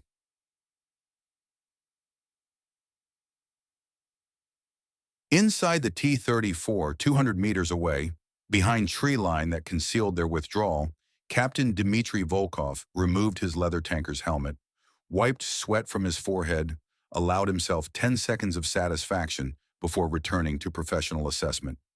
Your transition from infantry to armor had occurred yesterday, July 29th, when Zhukov's reinforcements arrived and revealed they needed experienced officers more than they needed tank-trained crews. The logic was brutal but sound. Better to have combat veterans learning tank operations than tank school graduates learning combat. Combat couldn't be taught. Tank operations could. Your crew assigned yesterday, trained today. Driver, Sergeant Mikhail Kulikov, 31, professional tanker since 1936, survived Khalkhin Gol against Japanese in 39, face scarred from burns, hands steady. Gunner, Private Alexei Gromov. Yes, that Gromov, promoted from rifleman to gunner because he had good eyes and steady nerves, and you trusted him to not panic when German rounds started bouncing off your armor like hailstones off cathedral domes. Loader, Private Nikolai Lebedev, 20, factory worker from Kharkov, volunteered when his factory evacuated east, chose fighting over fleeing, strong enough to manhandle 76mm shells all day without tiring. Commander, you, learning on the job, discovering that tank combat was chess played at 50 kilometers per hour with pieces that exploded when captured. Gromov's voice came through the intercom, excited, young, alive in a way that infantry combat had nearly extinguished. Comrade Captain, did you see? Direct hit, they bounced. I saw. Don't get confident. They'll bring heavier guns. 88mm anti-aircraft guns can penetrate our armor. Stay alert. Kulikov, driving, spoke without taking his eyes off the terrain ahead. Sir, where to? Back to assembly area. Rearm, refuel. We've accomplished today's mission, which was, make them afraid. The T-34 rumbled through forest trails too narrow for German tanks, but perfect for Soviet armor, demonstrating the advantage of fighting on home territory where every trail was mapped. Every ford was known. Every hiding place had been used by someone's grandfather during the Civil War, or someone's great-grandfather during Napoleon's retreat. Back at the assembly area, concealed beneath camouflage netting in a ravine 3 kilometers northeast of the factory, you dismounted, stretched muscles that had cramped from 2 hours in the commander's cupola, assessed the day's work. Mission, demonstrate T-34 superiority, destroy 1 German tank, withdraw before they could organize response. Success rate, 100%. Cost, 0. Acceptable arithmetic. But the satisfaction was hollow because you just killed 4 men, 4 soldiers who were somebody's son or brother or father, 4 Germans who woke up this morning expecting to live and were now charcoal and bone fragments scattered across a factory yard. You'd killed men before. Infantry combat was killing, but tank combat was different, impersonal, mechanical, reducing human beings to targets measured in meters and millimeters. Crew served weapons that happened to be manned by living tissue that bled and burned when armor failed. The German tank commander had escaped. You'd watched him bail out, roll off the turret, run. You could have fired, killed him, but chose not to because killing fleeing men violated some internal code you couldn't articulate, some line between soldier and murderer that you needed to preserve to remain human. Gromov climbed out of the gunner's hatch, grinning, still riding adrenaline high. Captain, When do we attack again? Tomorrow? Or tonight? Whenever they give us targets. I want to get 10 German tanks. That's my goal. 20 years old, treating war like sport, collecting kills like trophies. You remembered being that young, that naive, that convinced of your own immortality. It was last month. It felt like a previous lifetime. Gromov, each tank you destroy contains 4 or 5 men. Men with families, homes, people who love them. Don't forget that. His grin faded slightly, not quite understanding, but trying. But they're fascists, sir. They're fascists, and they're men. Both things are true simultaneously. Remember that when you're aiming. August 3rd, 1941. 6 days after the pocket closed. 13 days after the siege began. German intelligence reports. Weber overheard them at company headquarters while delivering a damage assessment, grew increasingly baffled, frustrated, tinged with panic that nobody wanted to acknowledge. Day 6 of encirclement. Enemy should be out of food. Enemy launched 3 counterattacks today. Day 7. Enemy should be out of ammunition. Enemy artillery barrage lasted 4 hours. Day 10. Enemy should be surrendering en masse. Enemy expanded perimeter 2 kilometers in northern sector. Hauptmann Steiner, studying the reports with expressions suggesting he was reading his own death sentence, finally articulated what everyone was thinking. How? How are they resupplying? We control every road, every rail line, every approach. Where are they getting food, ammunition, fuel? The answer arrived 2 nights later when Weber's guard detail spotted aircraft, ancient PO-2 biplanes, wood and canvas, flying so low and slow that anti-aircraft guns couldn't depress enough to target them. The biplanes dropped supply canisters attached to parachutes, each canister containing ammunition, medicine, food, the basic necessities of continued resistance. But that wasn't the primary resupply route. The primary route was walking. August 5th, 0200 hours. German listening post 3 kilometers north of Smolensk reported movement in the swamps. Lots of movement, hundreds of people, maybe thousands, moving through marshland that German maps labeled impassable. Civilians, old men, women, teenagers, each carrying 20-kilogram packs loaded with supplies. Walking 40 kilometers through chest-deep water, through mosquito clouds thick enough to suffocate, through darkness relieved only by starlight, delivering supplies to soldiers who continued fighting because the supplies continued arriving. One old woman, captured when she wandered into German lines by accident, disoriented from exhaustion, was interrogated by intelligence officers who couldn't believe her story. You walked 40 kilometers through a swamp? At your age? She was maybe 60, maybe 70, skin weathered, hands calloused, eyes containing depths of contempt that made the intelligence officer uncomfortable. My son is in there. He fights so Russia lives. I walk so he fights. What do you do, German boy? You sit in your safe headquarters and ask stupid questions. They released her because holding her required resources and she wasn't a military threat. She walked back into the swamp, disappeared, probably died of exhaustion before reaching Soviet lines. Probably nobody followed to check. August 5th, 0600 hours. Soviet command bunker. Captain Dmitri Volkov, promoted yesterday from senior lieutenant. The promotion came with 4 additional stars on your collar tabs and exactly 0 additional pay or privileges. Received orders that qualified as suicide dressed in tactical language. Timoshenko stood at the map, Zhukov beside him, both faces showing the particular exhaustion of men who'd stopped sleeping because sleep was time, and time was the only currency that mattered. Captain Volkov, your battalion will conduct diversionary attack northwest sector, objective German supply depot at Yarsevo. Mission duration, 8 hours. Expected survival rate, 20%. Numbers translated to 400 men attacking, 80 surviving. Your battalion's current strength was 400. Simple arithmetic. Purpose, Comrade Marshal? Zhukov answered, voice carrying no emotion, just tactical necessity. While Germans focus on your attack, 50,000 men withdraw through eastern marshes. You are the distraction. They are the priority. Acceptable? Acceptable. The word did heavy lifting, carrying weight of 400 lives expended to save 50,000. The same arithmetic that had governed this entire operation. The mathematics of sacrifice that made sense on paper and felt like murder when implemented. Yes, Comrade General. Good. You have 18 hours to prepare. Attack commences midnight, August 6th. Commissar Petrov will accompany you. The commissar stepped forward from shadows where he'd been standing, unnoticed until Zhukov's mention. Anatoly Petrov, 42 political officer, party member since 1924, face showing nothing, eyes showing everything. Doubt, exhaustion, the particular weariness of true believers who lost faith but kept performing rituals because ritual was all that remained. After the briefing, you found Petrov outside the bunker, smoking a cigarette he'd acquired through the mysterious networks that supplied commissars with luxuries ordinary soldiers couldn't imagine. Commissar, he turned, offered the cigarette. You accepted, dragged deep, tasted Turkish tobacco and the bitter knowledge of shared mortality.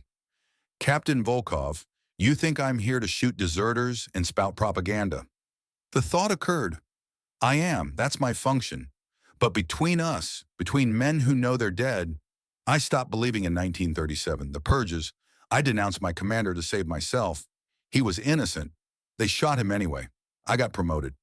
That's when I understood. The party eats itself and calls it justice. Then why continue? Because if I don't, someone else does. And maybe I'm slightly less ruthless than my replacement would be. Arithmetic, Captain. Always arithmetic. Your death tomorrow saves 50,000. My continued service maybe saves 50 from execution for cowardice. Small numbers, but numbers. You returned the cigarette, watched smoke curl into night air, wondered if death would hurt or if you'd simply stop existing between one moment and the next. Consciousness extinguished like candle flame. See you at midnight, Commissar. See you in hell, Captain.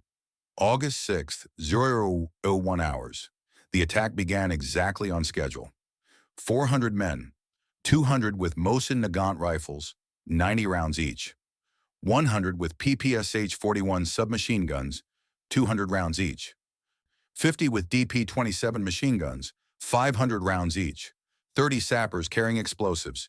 20 tank crew operating 2 T-34s.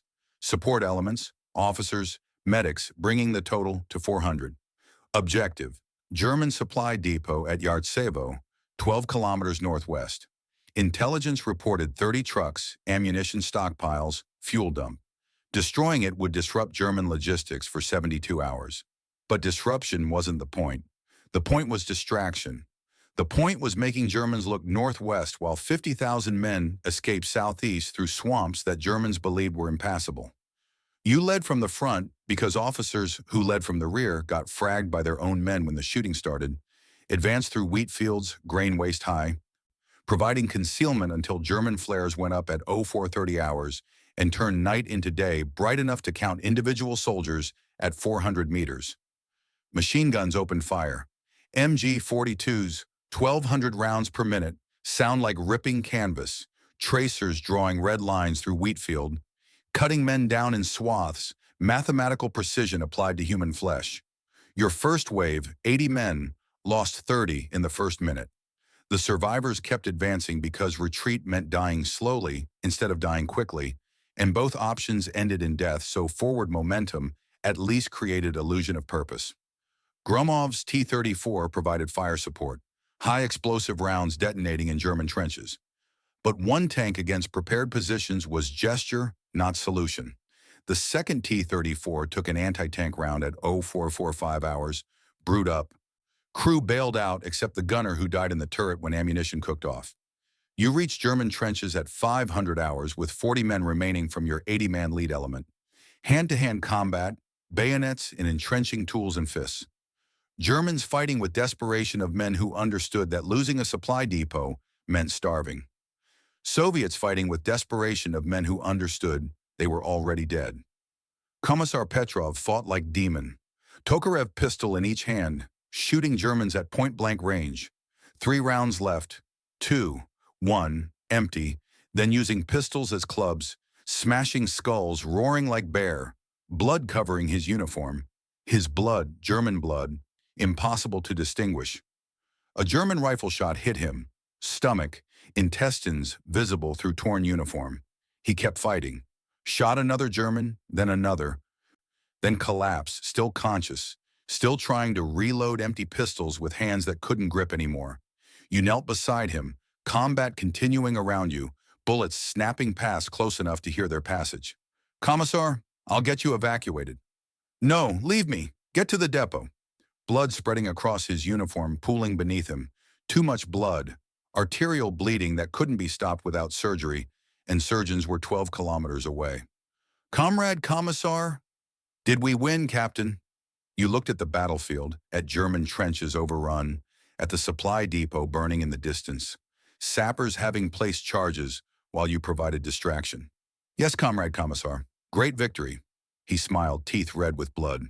"Liar, but thank you for lying." He died. You closed his eyes, took his party card from his pocket, would deliver it to appropriate authorities if you survived, which you wouldn't. But procedure was procedure, even when procedure was meaningless. The depot burned. Mission accomplished. Cost: 400 men committed, 147 survived. 63% casualties in 6 hours. Worse than projected, but still within acceptable parameters. As you withdrew eastward, carrying wounded, leaving dead, you heard aircraft overhead, 60-plus planes, German, flying east then banking south. Luftwaffe redeploying from Smolensk sector to support Kiev offensive, which meant the distraction had worked, which meant 50,000 men were escaping while Germans chased phantoms northwest and redeployed air assets south, which meant Petrov's death and 253 others' deaths had purchased something tangible. Time for 50,000 soldiers to fight another day, to retreat to Moscow, to defend the capital when winter came. Acceptable arithmetic. But arithmetic didn't stop you from seeing Petrov's face every time you closed your eyes. August 12, 1941. 1500 hours. Abandoned village, 8 kilometers north of Smolensk. The village had no name on Weber's map, just a dot indicating settlement. Probably 50 people in peacetime. Now 0 people because civilians had fled, and soldiers had learned that villages made excellent ambush points, and excellent ambush points made excellent burial grounds. Weber's patrol, 8 men including him, 1 Panzer III, swept the village on routine reconnaissance, checking for Soviet positions, partisans, anything that might threaten the supply convoys that sustained German forces besieging the Smolensk pocket. You entered from opposite ends of the same street. Pure coincidence. Bad luck. Fate demonstrating its sense of ironic timing. Weber's patrol. 8 Germans, 1 tank. South end of village. Your team. 6 Soviets, including you. Northeast end of village. Both sides spotted each other simultaneously, maybe 3 seconds to react before someone started shooting, and reaction time determined who died first. You chose ambush. Soviet doctrine: when outnumbered, attack from concealment. Your team took positions in houses flanking the street. 2 men per house, overlapping fields of fire, tank positioned to block retreat. Weber chose caution, German doctrine: when uncertain, halt and assess. His patrol stopped, tank reversed, infantry took cover behind stone walls that lined the street. Standoff, 60 meters separating the forces, close enough to throw grenades but too far for accuracy, close enough to hit with rifles. But stone walls provided adequate cover, close enough to see faces, but too far to distinguish features. Then the fire started. Nobody knew which side fired the tracer round that ignited the thatched roof. Didn't matter. Fire didn't care about attribution. The roof caught, flames spreading with terrifying speed through summer-dry thatch, jumping from one building to next, wind pushing fire south, then shifting east, then back south, unpredictable, hungry, consuming the village with indiscriminate appetite. Within 5 minutes, both sides were trapped.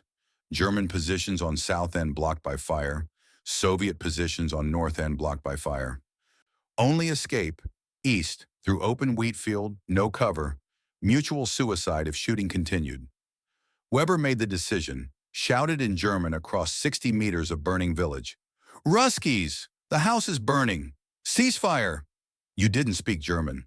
The words were noise, but tone carried meaning, urgency, proposal, desperation. Weber tried Russian, Terrible Russian learned from interrogating prisoners. Accent so thick it was almost incomprehensible. Ogon, Paramiria!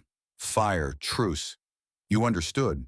Didn't trust it, didn't believe it, but understood that staying meant burning and leaving meant risking German fire. And fire was certain death, while bullets were only probable death. We withdraw east, you withdraw south, count to 100. Weber's response came immediate, grateful, equally desperate. Agreed. No shooting! Both sides emerged simultaneously, rifles carried but not aimed, fingers on triggers but not squeezing, every man calculating odds, measuring distances, preparing to dive for cover if someone panicked and fired. You saw him. The German tank commander, binoculars around neck, Bavarian accent even through broken Russian, age maybe late 20s, face showing exhaustion and something else. Recognition. He saw you. Soviet officer, Captain Stars, rifle slung across back, same exhaustion, same recognition. You. The ambush near Slutsk in June. The Soviet who chose not to shoot. The German who lived because of that choice.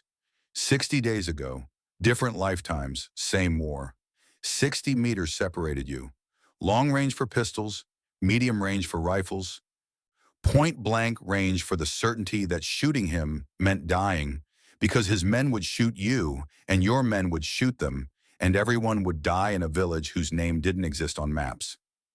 Gromov, standing beside you, whispered urgently, "Comrade Captain, we should stand down." Weber spoke, Russian, terrible, but comprehensible. You, good soldier. Fight. Good. You had no German. Used gestures instead. Pointed at him. Pointed at burning village. Shrugged. War is madness. The gesture conveyed more than words. Weber nodded, understanding passing between you without language. Two soldiers recognizing shared humanity, despite opposing uniforms. Go, count to 100. Da, count to 100. Both forces withdrew, walking backwards for the first 50 meters, maintaining visual contact, ensuring nobody fired. Then turning and running when distance made ambush impossible. At 100 meters, you looked back. Weber looked back. Eye contact, 3 seconds. Acknowledgement that this truce was temporary, circumstantial, wouldn't extend beyond this burning village. Next time you met, one of you would die. But today, both lived. Your team reached Soviet lines without incident, reported the patrol encounter as routine. No mention of the truce because truces implied fraternization, which implied disloyalty, which implied execution. That night, sleepless, you wrote in your journal, the only personal entry you'd made since the war began. August 12th, 1941. Met a German today. Not a monster, just a man. War makes us enemies, but we're not different. I wonder if he has children. I wonder if he'll survive. I wonder if I will. Tomorrow we attempt breakout. Timoshenko says 50,000 men will escape through eastern swamps. I believe him because I must, but I think of the German soldier. He fights for his home as I fight for mine. Only one of us is right, but both of us will bleed. August 13th, 0200 hours. Smolensk eastern perimeter. The breakout began in darkness. 50,000 men moving through swamps that German maps labeled impassable, which meant Germans wouldn't guard them, which meant impassable was relative term depending on how much you were willing to suffer. Your battalion, 147 survivors from the Yarsevo attack, drew rearguard duty, which meant holding western defenses while main force escaped east, which meant dying slowly enough that Germans didn't realize the pocket was emptying until too late. Orders were specific, hold 48 hours minimum. Fight until ammunition exhausted, then withdraw to secondary positions, then tertiary, then surrender or die, whichever came first. German assault began at dawn, methodical, overwhelming, professional. Artillery preparation, infantry advance, tank support, combined arms doctrine executed with mechanical precision. They had numbers, firepower, air support, everything except time. Your defense was improvisation elevated to art form. Mobile positions, hit and withdraw, never holding ground longer than necessary to inflict casualties. German advance averaged 200 meters per hour, purchasing each meter with blood and time, and the growing realization that something was wrong. By evening August 14th, your 147 had become 40. Gromov survived, shoulder wound from shrapnel but still fighting. Kulikov survived. Burns from tank fire but still driving.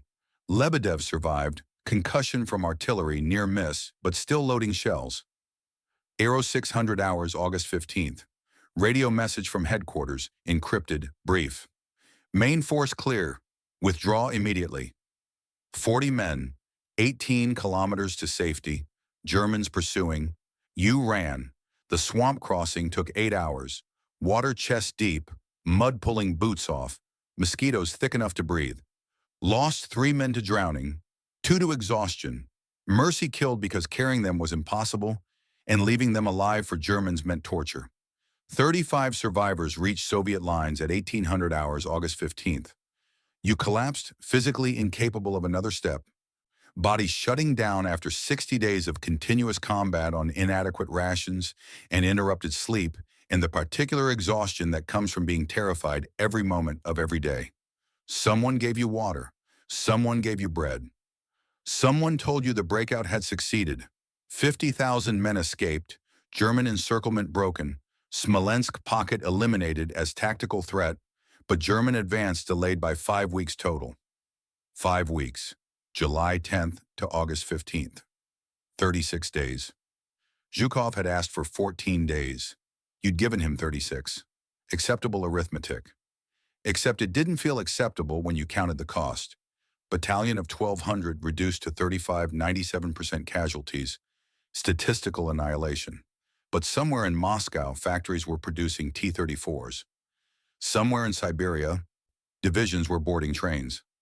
Somewhere on the approaches to the capital, engineers were digging tank traps and stringing barbed wire and preparing defenses that wouldn't exist without those 36 days.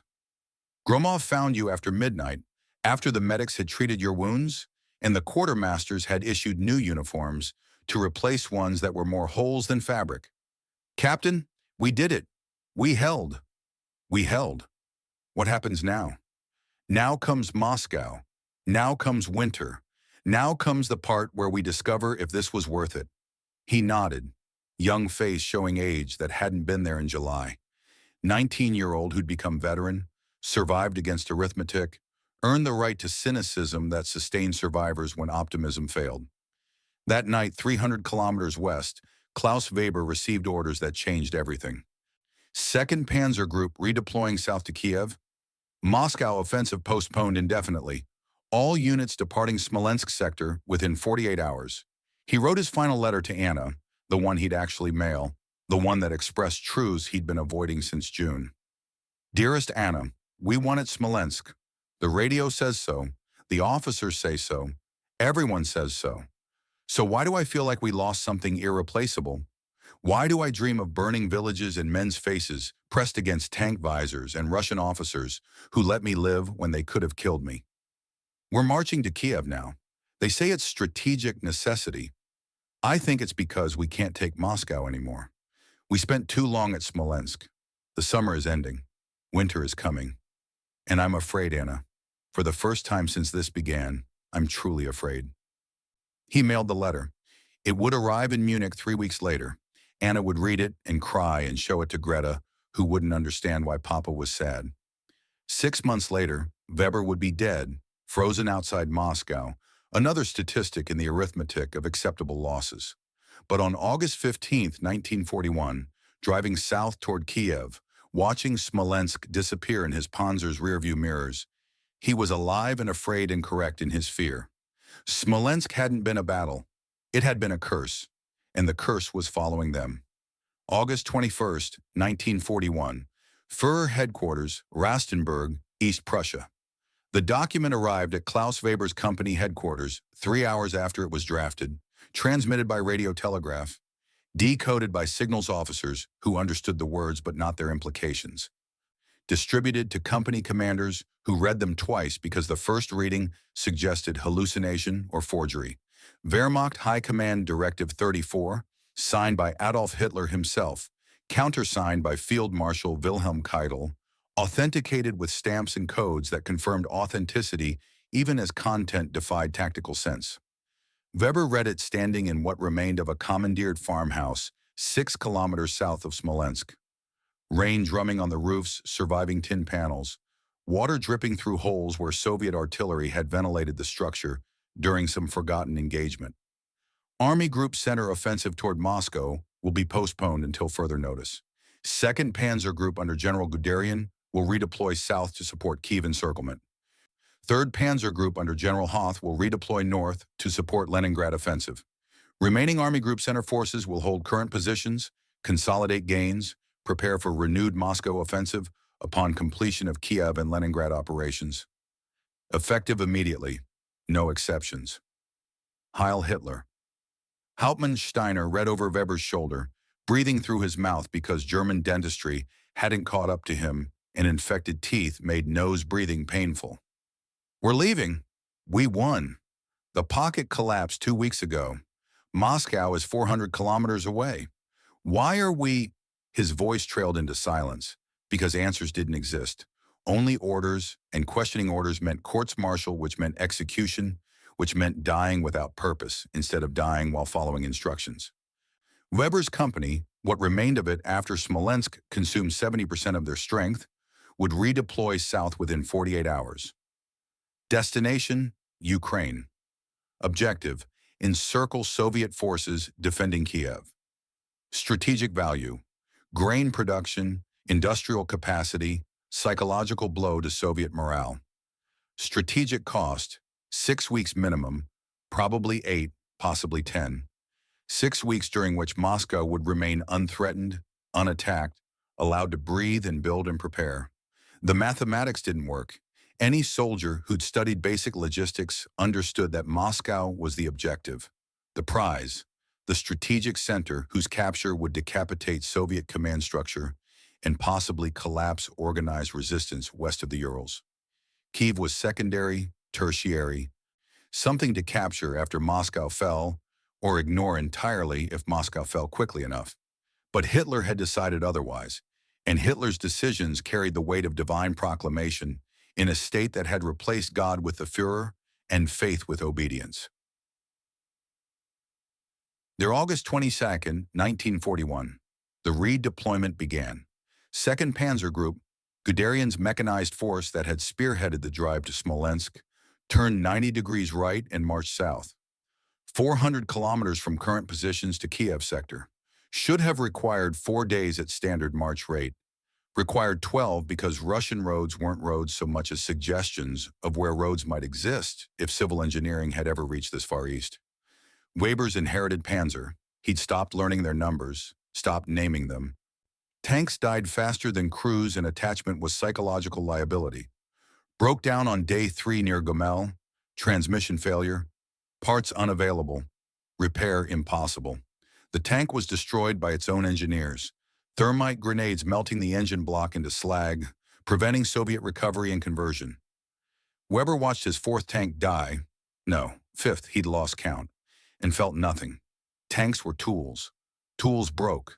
New tools were issued or you became infantry, whichever logistics determined. He was reassigned to Panzer IV, Go 118, older model, worn treads, oil consumption suggesting piston ring failure, but functional enough for government work, which meant functional enough to drive south until it broke or burned. The column stretched for kilometers, vehicles nose to tail, raising dust clouds visible for 50 kilometers, advertising German movements to any Soviet with eyes and imagination. Luftwaffe air cover was sporadic. Aircraft redeploying to support Kiev meant fewer aircraft protecting convoys, meant vulnerability to Soviet ground attack aircraft that appeared like wolves testing wounded prey. Food was rationed, fuel was rationed. Everything was rationed except exhaustion and doubt, both of which arrived in unlimited supply. August 25th, rare rest day, convoy halted for mechanical repairs that couldn't be performed while moving. Weber sat beneath his tank's shadow, writing on paper scavenged from abandoned Soviet offices, pen borrowed from the company clerk who'd survived Smolensk through the simple expedient of never leaving headquarters. Dearest Anna and little Greta, I write this from Ukraine. Though we're already receiving orders to march back north toward Moscow after Kiev falls, they say Kiev will fall quickly, another great encirclement, 600,000 Soviets trapped. The largest victory in history, they say. So why does it feel like defeat? The letter continued, words spilling faster than thought could organize them. Confession dressed as correspondence. Truce he'd been suppressing since June, erupting like infection lanced by surgeon's blade. Anna, remember when I left in May? I told you I'd be home by Christmas. I believed it. We all did. Russia was supposed to collapse like France, like Poland. But Russia doesn't collapse. It retreats and retreats and retreats. And every kilometer we advance, we get weaker. At Smolensk, I met a Russian soldier. We were enemies. But for 100 seconds, we had a truce. He let me live. I let him live. I've thought about him every day since. Was he at Kiev? Did he die at Smolensk? I'll never know. But I know this. He fought for his home as I fight for mine. The difference is, his home is here. Mine is 2,000 kilometers west.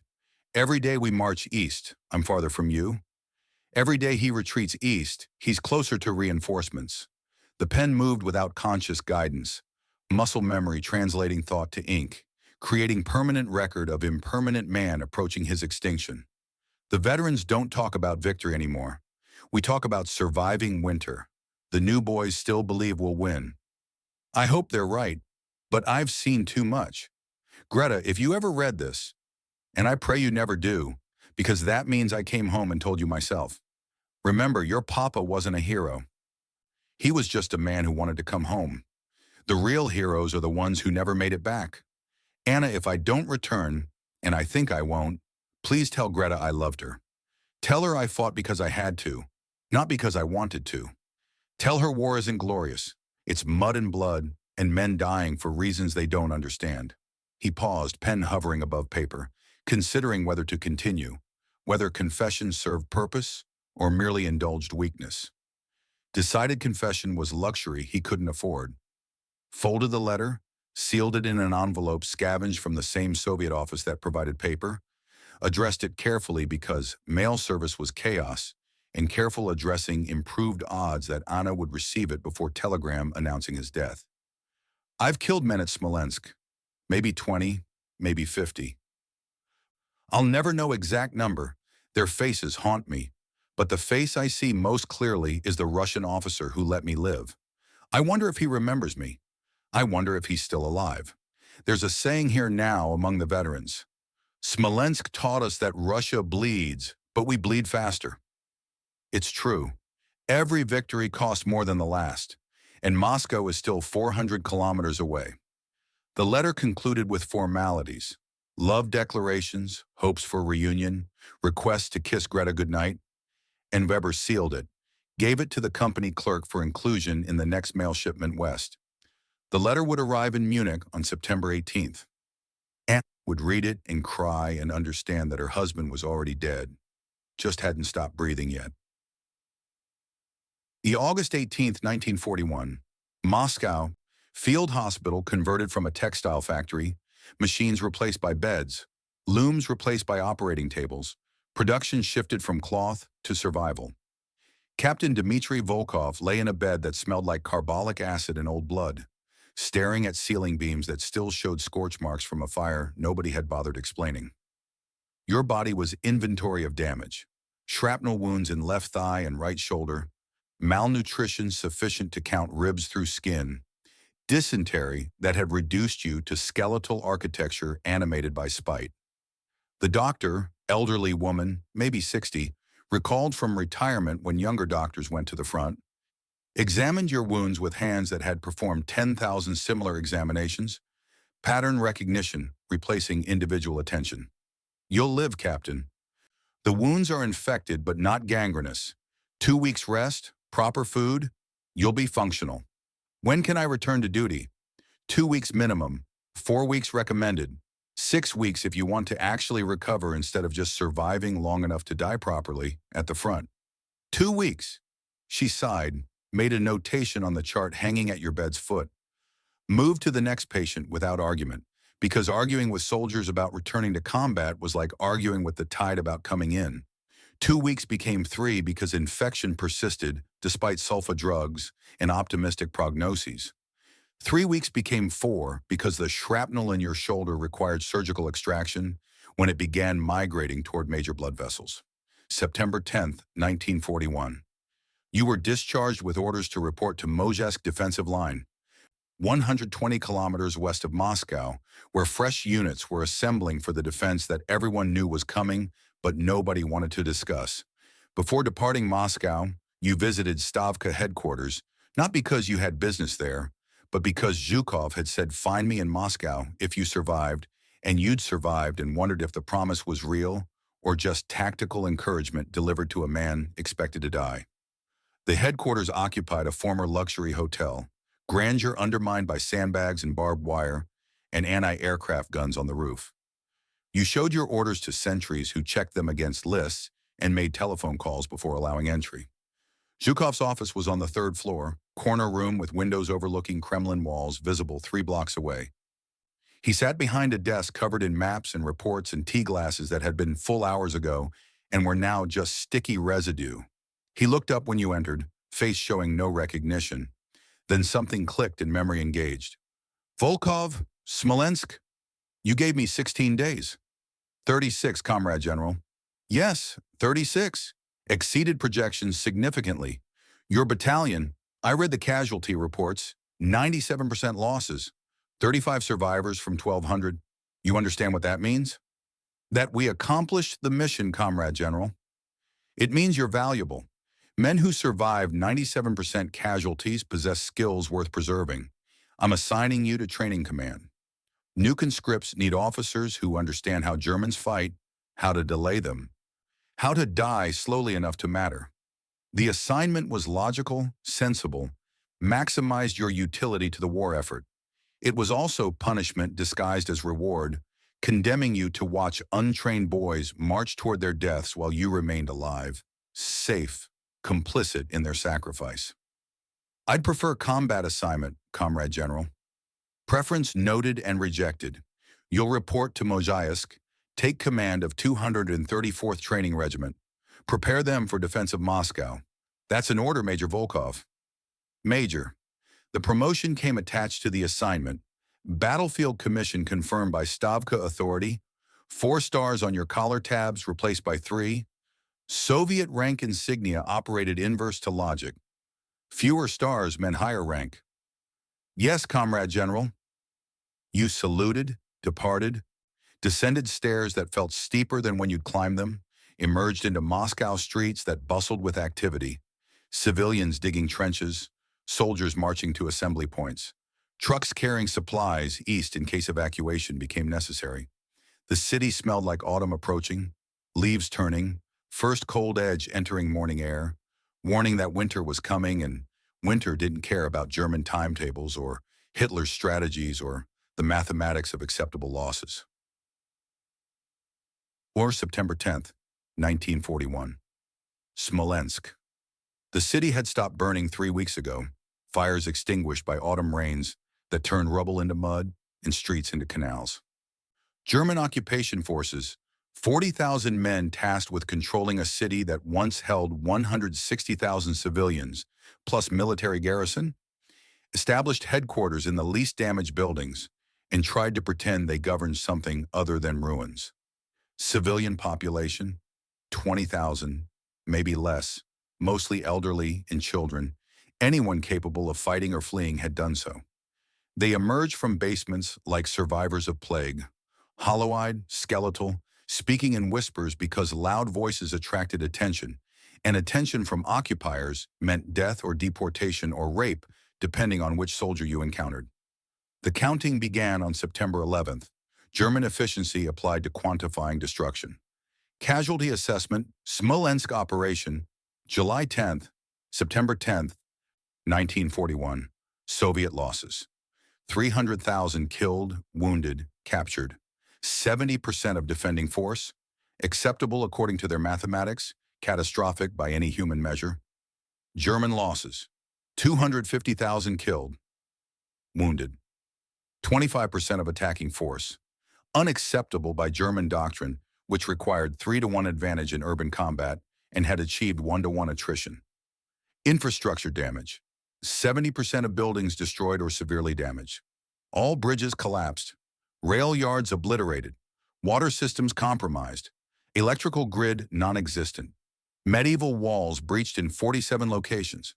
Assumption Cathedral's dome collapsed, cross melted, foundation cracked. Civilian casualties.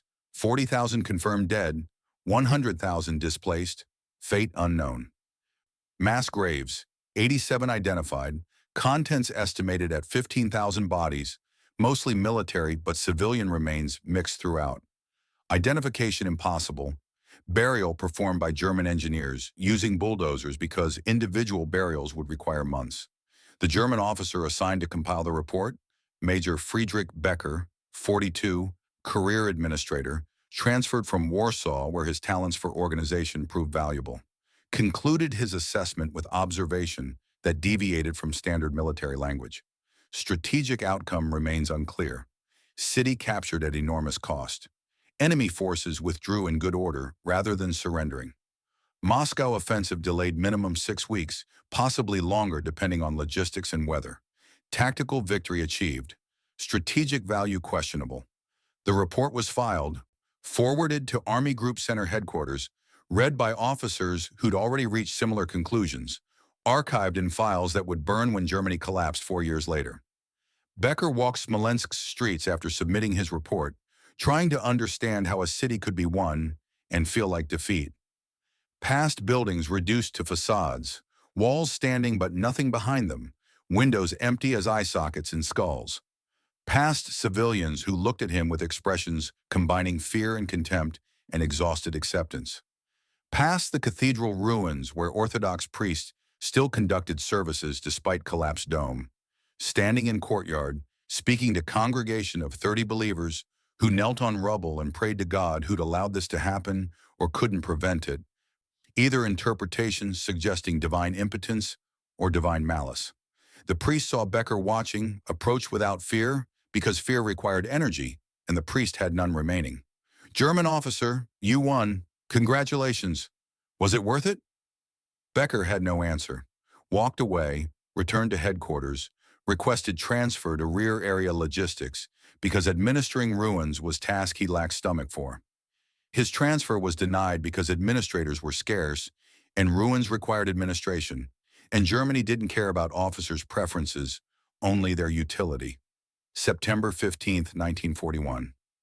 Kiev. The encirclement closed on September 16th, one day after Weber's company arrived in sector. Assigned perimeter guard duty preventing Soviet breakout attempts. 600,000 Soviet soldiers trapped. Largest encirclement in military history, larger than Cannae, where Hannibal destroyed Roman legions, larger than any battle in human record. German radio proclaimed triumph. Goebbels' propaganda ministry distributed newsreels showing endless columns of Soviet prisoners marching west. Demoralized, defeated, proof that the war was won and victory was inevitable. Weber stood guard duty over prisoner column on September 18th, watching 40,000 men shuffle past in formations that had ceased being military and become migration, exodus, defeated army becoming refugee stream. The Soviet officer walked near the column's center, captain's stars still visible on collar tabs despite dirt and blood.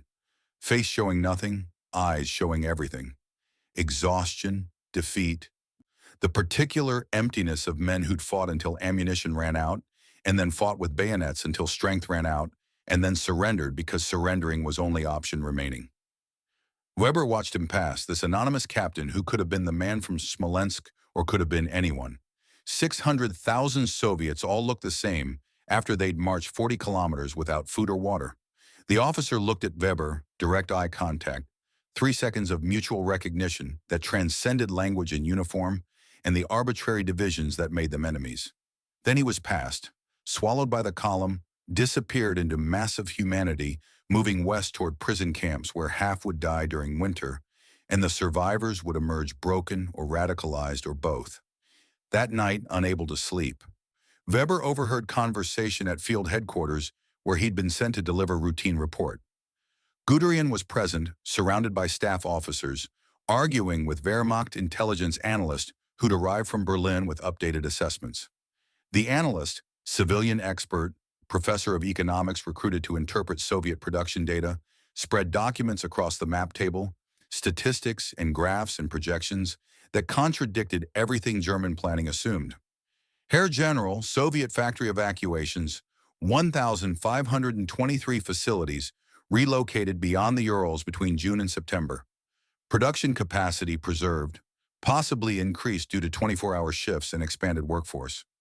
Guderian studied the documents, face darkening with each page. Impossible. We've destroyed 20,000 Soviet tanks, 15,000 aircraft. How do they have more? Because we destroyed existing forces, Herr General, but they're producing faster than we're destroying. August production, 500 T-34 tanks. German production same period, 250 tanks total, all models, all fronts. September production projected 600 T-34s versus our 275. Silence descended like physical weight. Staff officers exchanged glances, none willing to articulate implications. The analyst continued, voice carrying academic detachment that made horror statistics palatable. Siberian divisions, 30 fresh divisions identified, currently en route to Moscow sector. Total strength, 300,000 men, fully equipped, winter-trained. German casualties, June through September, 450,000 killed, wounded, missing. Replacement rate, insufficient to maintain current operational strength past November. Guderian's response came after pause long enough to feel like defeat. Then why did we stop at Smolensk for 2 months? Nobody answered because the answer condemned the strategy, condemned Hitler's decision-making, condemned the entire invasion's premise. Smolensk had consumed 5 weeks, July 10th to August 15th, extended another week for Kiev redeployment. 5 weeks during which Moscow remained unmolested. Factories evacuated, defenses erected, Siberian divisions mobilized. 5 weeks purchased with 300,000 Soviet lives and 250,000 German lives. Arithmetic that made sense only if you understood that the Soviets could afford their losses and Germans couldn't. Weber listened, unseen in the headquarters tense shadows, understanding crystallizing like ice formation.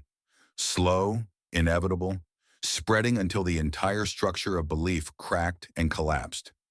Germany had won at Smolensk tactically, captured the city, surrounded the forces, achieved objectives outlined in operational plans. But the Soviets had won strategically, delayed the advance, evacuated factories, prepared Moscow, transformed tactical defeat into strategic necessity.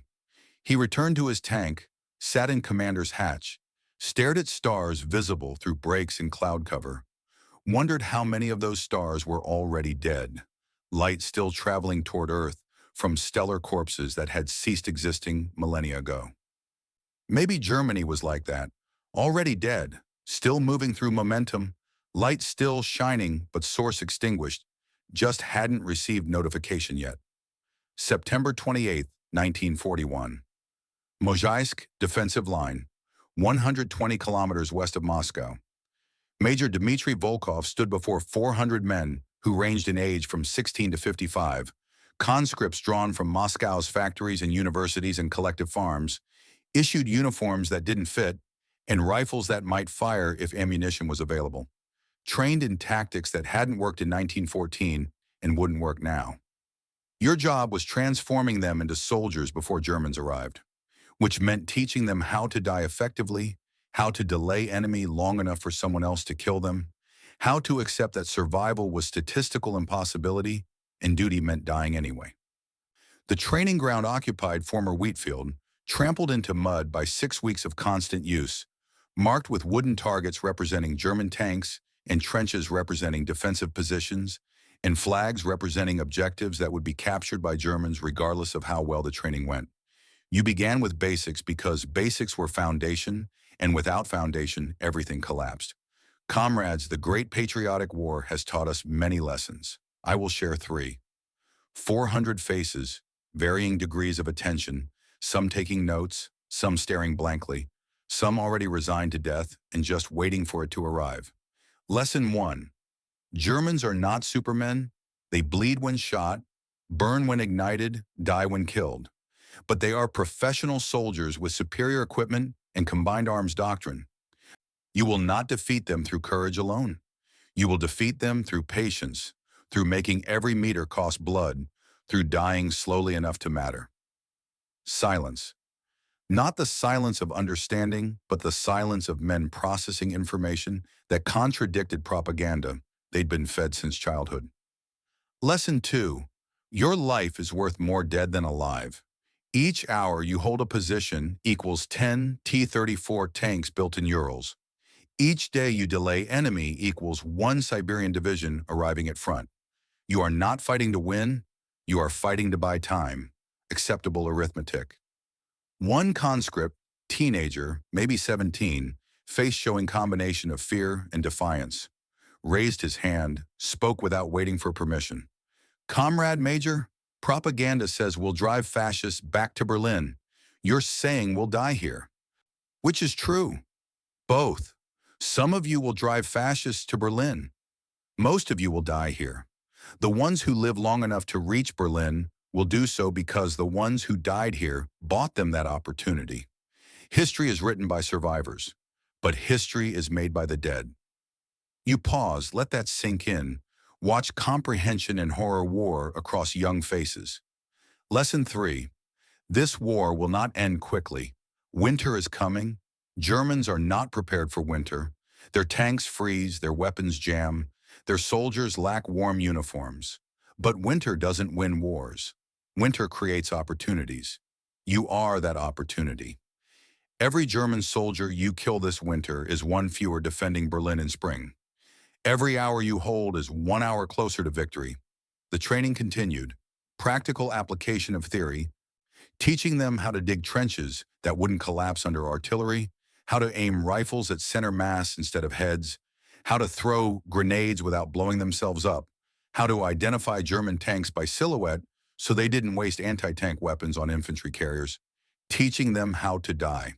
The fundamental skill of Soviet soldiers in 1941, dying in ways that advance strategic objectives, dying as tactical resource, dying as acceptable loss in arithmetic that sacrificed thousands to save millions.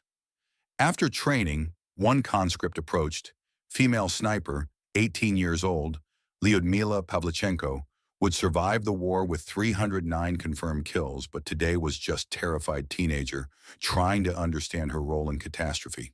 Comrade Major, you fought at Smolensk? Yes. Did you hold? We held long enough. How many survived from your battalion? 35 from 1,200. Her face went pale, doing mathematics, calculating her own odds, arriving at conclusion that 3% survival rate meant statistical certainty of death. Then why do you keep fighting? The question deserved honest answer, not propaganda, not tactical necessity, not acceptable arithmetic. Honesty owed to 18-year-old who would probably die in her first engagement, but deserved to know why. Because if we don't, Russia falls. If Russia falls, Ukraine falls, Belarus falls, Georgia falls. Everything falls until there's nothing left except German occupation stretching to Urals. We fight because the alternative is extinction. Not just our deaths, our culture's death, our language's death, our people's death. So yes, you'll probably die, but your death prevents 1,000 others. Acceptable arithmetic. She nodded, saluted, returned to her unit. Would deploy to Sevastopol in November, kill her first German in December, become legend by spring. But today she was just scared girl accepting death sentence with grace that would have made ancient Greeks weep. October 6, 1941. Operation Typhoon commenced. Hitler's final gamble, last attempt to capture Moscow before winter, 1 million German soldiers advancing along 3 axes, supported by 1,000 tanks and 1,400 aircraft. Overwhelming force applied against defenders who'd had 8 weeks to prepare. 8 weeks purchased with blood at Smolensk. 8 weeks during which defenses deepened, minefields expanded, tank traps multiplied, artillery registered fields of fire, reserves moved into position. Klaus Weber's company, now operating 6 tanks cobbled together from parts cannibalized from dozens of destroyed vehicles, advanced northeast from Kiev sector, rejoining Army Group Center's drive toward Moscow. The redeployment required 3 weeks. 3 weeks during which autumn rains began and roads transformed from dust to soup, requiring tanks to drive cross-country through fields that sucked at treads like quicksand. October the 2nd through 20th. Rapid advance, Germans breaking through first defensive line, second defensive line, capturing towns whose names Weber couldn't pronounce, achieving penetrations that looked impressive on maps and felt hollow in reality, because the Soviets weren't collapsing, weren't surrendering, weren't even fighting that hard at first contact. They were withdrawing to prepared positions, making Germans advance through minefields and artillery zones, trading space for time, bleeding the offensive before it reached Moscow proper. October 7th. First rain. Not heavy, just persistent drizzle that turned dust to mud and mud to glue. Weber's tank's tracks accumulated mud until each rotation required mechanical advantage that strained the transmission, reducing speed from 30 kilometers per hour to 15. October 12th. Heavy rain.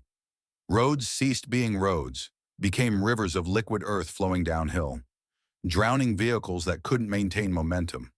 Weber's company advanced 15 kilometers in 24 hours, purchasing each kilometer with fuel consumption that logistics couldn't sustain. October 15th, 3 kilometers advancement, stopped not by Soviet resistance but by mud that swallowed tanks to their turret rings, required recovery vehicles to extract them, required hours of winching and digging and cursing machinery that worked perfectly in testing grounds but failed catastrophically in Russian autumn. October 18th, stuck, completely, absolutely, mechanically stuck. 32 kilometers from Moscow center, close enough to see Kremlin's spires through binoculars when cloud cover lifted, close enough to hear church bells on quiet mornings, close enough to smell the city, but not close enough to reach it. Weber stood on his tank's hull, binoculars pressed to eyes staring at the golden domes that represented objective, victory, end of campaign. So close, impossibly far. Hauptmann Steiner climbed onto the hull beside him, also staring, also calculating distance between current position and objective, also understanding that 32 kilometers might as well be 300. We can't advance. The mud won't support us. We wait for freeze. When does it freeze, sir? November, usually. Maybe late October if we're lucky. October 20th. First snow. Light dusting, melted by afternoon, but prophetic, warning of transformation coming, summer to autumn to winter, campaign season to hibernation season, advance to stasis. October 22nd. Temperature dropped to -5 Celsius at night. Tank engines froze, required heating fires beneath them to restart. Fires that consumed wood that required scavenging, that required time, that delayed advance, that cost opportunities that wouldn't return. Weber's final journal entry, written October 25th, hands so cold he could barely hold the pen, ink freezing in the inkwell, requiring him to warm it with breath before each sentence. October 25th, 1941. 30 kilometers from Moscow, can see the city, can't reach it. The Russians were right. We spent too long at Smolensk. Summer is gone. Winter is here. And we're dying. Not from bullets, from cold, from frostbite, from pneumonia. From vehicles that won't start and weapons that won't fire, and the slow realization that we're not going to win. Smolensk's curse is real. We bled there for 8 weeks.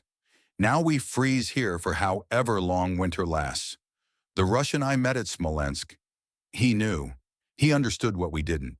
That victory isn't about winning battles. It's about surviving until your enemy can't fight anymore. We can't fight anymore. We're out of fuel, out of ammunition, out of time. Moscow stands, Russia lives, and Germany is learning the lesson that Napoleon learned, and Sweden learned, and Poland learned, and everyone who invaded Russia learned that this country doesn't fight with armies alone. It fights with distance and winter and the arithmetic of acceptable losses. I won't see Christmas, won't see Anna or Greta again, won't return to Munich or Bavaria or the garage where I repaired trucks before the war. I'll die here, 30 kilometers from objective, and someone will write letter to Anna saying I died heroically And it will be lie.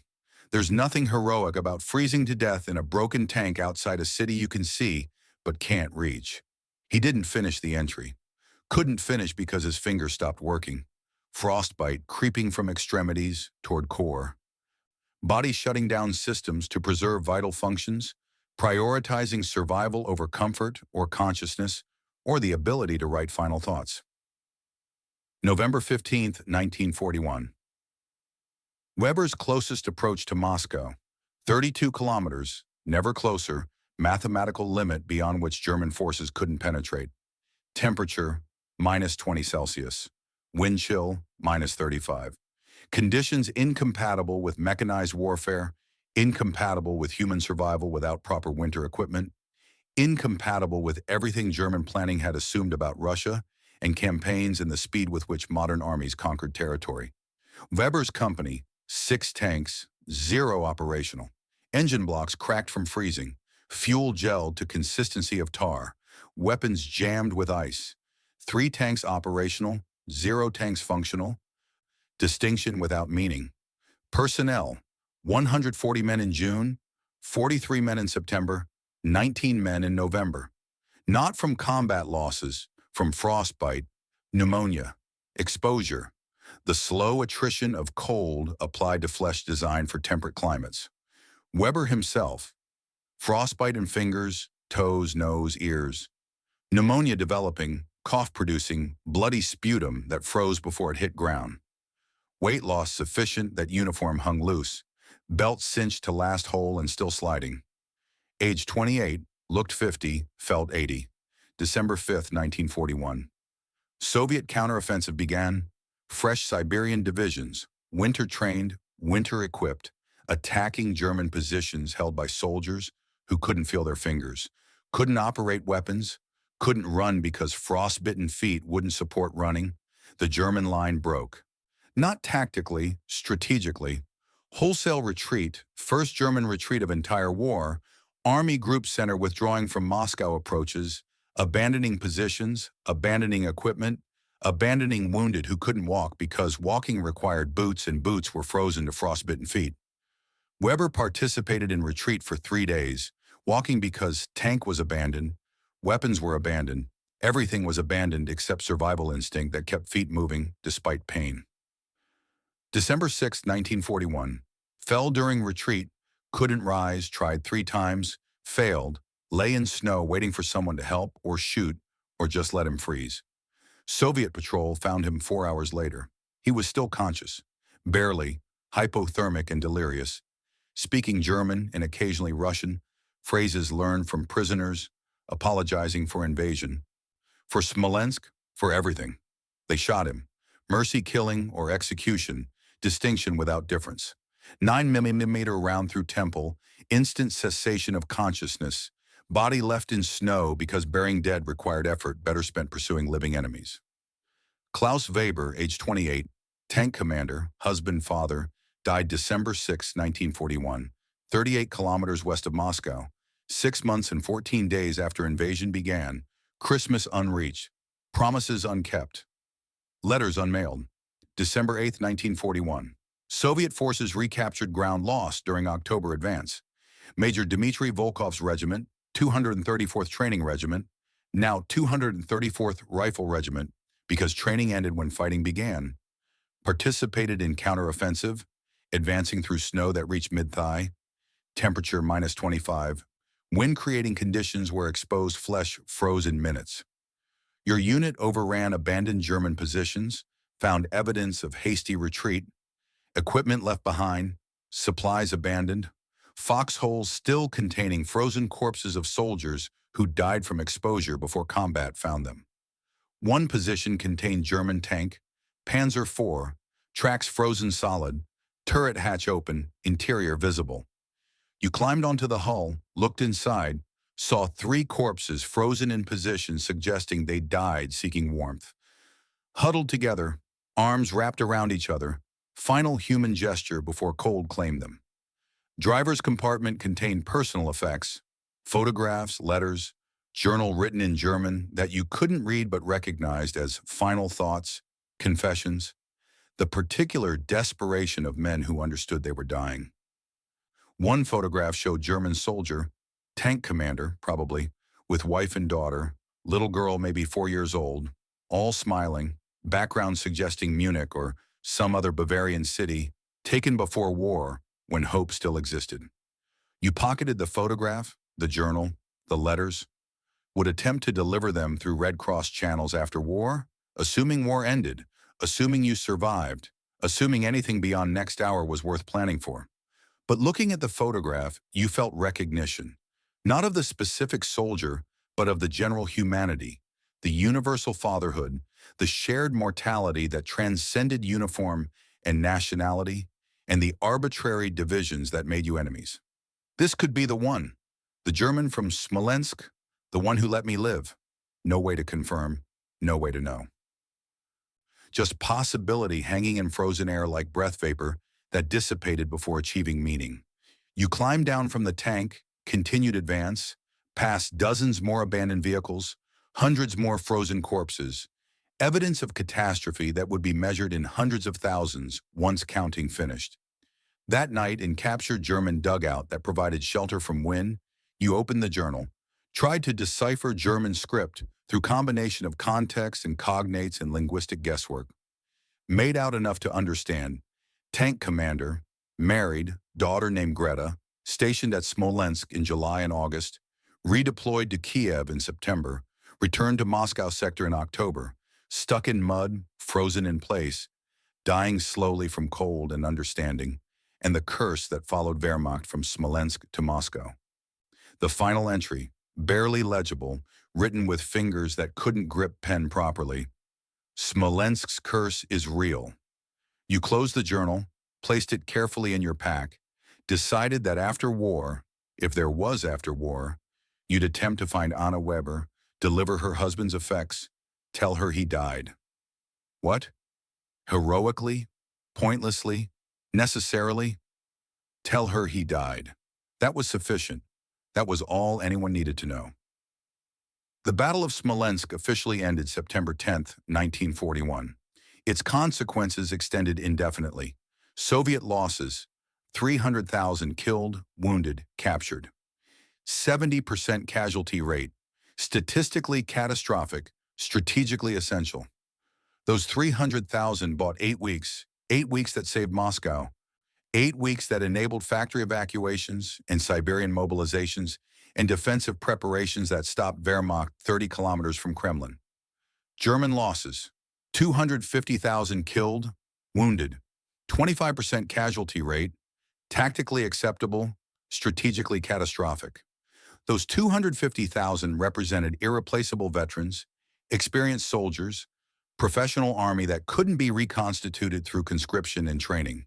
Strategic outcome, German tactical victory, Soviet strategic triumph. City captured, forces surrounded, objectives achieved, but campaign timeline destroyed. Moscow offensive delayed. Winter arrived with Wehrmacht unprepared. Counteroffensive crushed German units that couldn't maneuver in snow. The mathematics were simple, brutal, prophetic. Smolensk cost Germany time it couldn't afford to lose, and cost Soviet Union lives it could afford to lose. Acceptable arithmetic applied at scale that crushed nations. Klaus Weber's body was recovered by German forces in January 1942 during brief recapture of territory lost in December. Buried in mass grave near Klin, 400 soldiers interred without individual markers because marking graves required time and materials better spent on living. The grave was destroyed in 1944 when Soviet forces recaptured region. No marker remained, no record existed, just soil that contained bones and buttons and belt buckles mixed with mud. Anna Weber received death notification in March 1942. Telegram delivered by postal worker who delivered 300 similar telegrams that month and would deliver thousands more before war ended. She cried for 3 days, then stopped crying because crying required energy, better spent on Greta who needed food and education, and reason to believe that Papa's death meant something. 1968. Greta Weber, 31 years old, married, 2 children of her own, visited Soviet Union through cultural exchange program. Traveled to Smolensk, searched for father's grave, found memorial listing names of German dead. 8,000 names on marble wall. Klaus Weber among them, reduced to letters carved in stone. She placed flowers at memorial, stood in silence, tried to imagine father she barely remembered. Man who existed mostly through photographs and mother stories and letters written from front lines. An elderly Soviet veteran approached, maybe 70, wearing medals that covered his chest, walking with cane that suggested old wound. German girl at memorial for fascists. What do you seek? My father. He died here. 1941. The veteran studied her face, searching for something, finding it or pretending to. Many died here. Soviet, German, all dead together now. War made us enemies. Time makes us brothers in grief. Did you fight at Smolensk? Yes, July through August. I survived. Your father. Maybe I killed him. Maybe he killed my comrade. We'll never know. War is fog. Truth dies first. He offered his flask, vodka, universal solvent for grief and memory. She accepted, drank, coughed because vodka was stronger than German beer. Your father fought well. All Germans fought well. But they fought for wrong reasons in wrong place at wrong time. Russia is not conquered in summer. Your father learned that. Every invader learns that. Memory is expensive teacher. Major Dmitri Volkov survived war, promoted to colonel by 1945, participated in Berlin capture, saw Reichstag burning and swastika flag falling and Wehrmacht surrendering. Returned to Kiev 1946, found university destroyed, rebuilt it over 5 years, resumed teaching history with particular emphasis on Great Patriotic War. 1963, published memoir censored by Soviet authorities, published in full only after 1991 collapse. Key passage describing Smolensk. I teach students that Smolensk saved Moscow, that our sacrifice was glorious, that every death advanced victory. But nights alone, I see Private Gromov's face, hear Commissar Petrov's last words. Remember German soldier who let me live at Slutsk and whom I probably killed through delay at Smolensk. History calls it victory. I call it survival. There's difference. 300,000 Soviet soldiers died at Smolensk. We bought 8 weeks with their lives. Arithmetic says excellent exchange rate. Humanity says catastrophe. Both true simultaneously. War makes monsters of necessary men and necessities of monstrous acts. We did what required doing.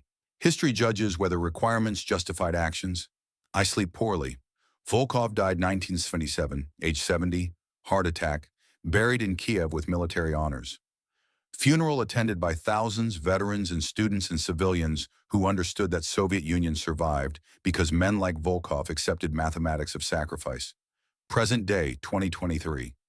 Smolensk Regional Museum, Great Patriotic War Exhibit.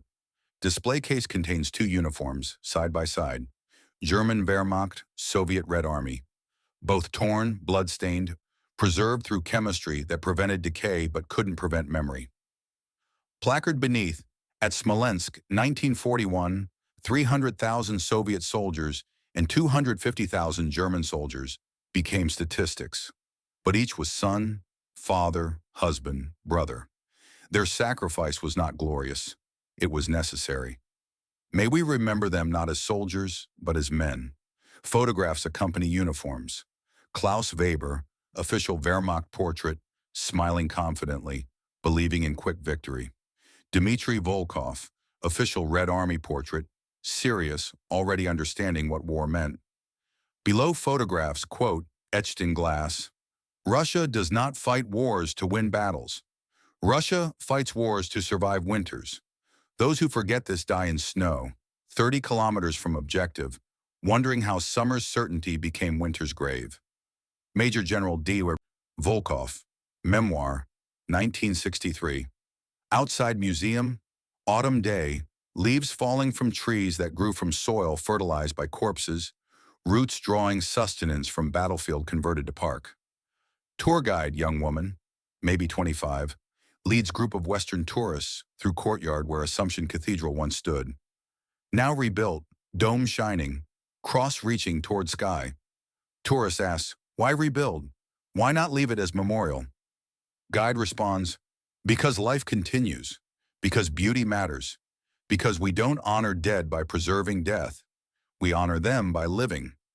She points at Cathedral Courtyard, old stones worn by centuries. Tank treads 1941, still visible if you look carefully. We left them. Some scars remain, some must remain. Memory requires evidence. Elderly man watches from park bench, 90 plus, face showing age and something else. Witness to history, survivor of catastrophe, keeper of memory that younger generations access through museums, but he accessed through participation. He holds photograph, faded, creased from handling. Two young men, different uniforms, same exhausted eyes, same knowledge that tomorrow might not come. Nobody knows who they were. Nobody asks. Old man keeps secrets because secrets are burden, and sharing burden diminishes it but doesn't eliminate it. He stands slowly, joints protesting, walks toward cathedral, enters courtyard, kneels at spot where tank treads, marked stone 82 years ago, traces grooves with fingers that remember touching steel and earth and corpses. We held Klaus. 36 days. You were right, Smolensk was curse, but curse worked both ways. You froze before Moscow. We bled at Smolensk. Both of us died. Russia lived. He places photograph on ground, weighted with stone so wind won't steal it, offering to dead or gods or history, whichever accepts offerings from old men with too much memory and too little time. The photograph shows two soldiers in burning village, rifles lowered, eyes meeting across smoke and fire. Moment of truce that history wouldn't record, but memory couldn't forget. Klaus Weber and Dmitri Volkov, enemies who shared humanity for 100 seconds, August 12, 1941, before resuming war that killed one and scarred the other, and proved that arithmetic of acceptable losses calculates everything except cost to those who survive. The cathedral bells ring, announcing evening service. Sound carrying across city that died and lived and remembers in stone and soil, and scars that won't heal because healing would mean forgetting, and forgetting would mean their deaths were meaningless. So Smolensk remembers, rebuilds, lives. And every autumn, when leaves fall and air grows cold, the city whispers to those who listen. This is what sacrifice bought. This is what 300,000 Soviet lives and 250,000 German lives purchased. This is the arithmetic made flesh, survival priced in blood, victory measured in corpses, peace earned through catastrophe. And every winter, when snow falls and wind howls and temperature drops below freezing, the ghosts of Smolensk gather in ruined positions and abandoned foxholes and mass graves that became parks. And they ask the question that survives when bodies don't. Was it worth it? History answers, yes. Strategy demanded it. Arithmetic justified it. Victory required it. Humanity answers, no. Nothing justifies this. No calculation makes corpses acceptable. No victory erases what was lost. Both answers true. Both answers false. Truth exists in tension between strategic necessity and human cost, between collective survival and individual extinction, between the living who inherited peace and the dead who purchased it with their only currency, themselves. The bells continue ringing. The guide continues explaining. The tourists continue taking photographs. The old man continues remembering. And Smolensk continues standing, testament to arithmetic that calculated human life as tactical resource and found that sometimes in mathematics of war, acceptable losses are only acceptable to those who survive to calculate them. The city endures. The dead remain dead. And the lesson persists. Russia is not conquered in summer. Those who try die in winter, 30 kilometers from objective, learning what Smolensk taught and Moscow confirmed, and history repeated until the lesson became prophecy. Some victories cost more than defeat. Some battles won destroy the winner, and some cities burned and broken and rebuilt become eternal warnings that arithmetic without humanity creates deserts and calls them peace.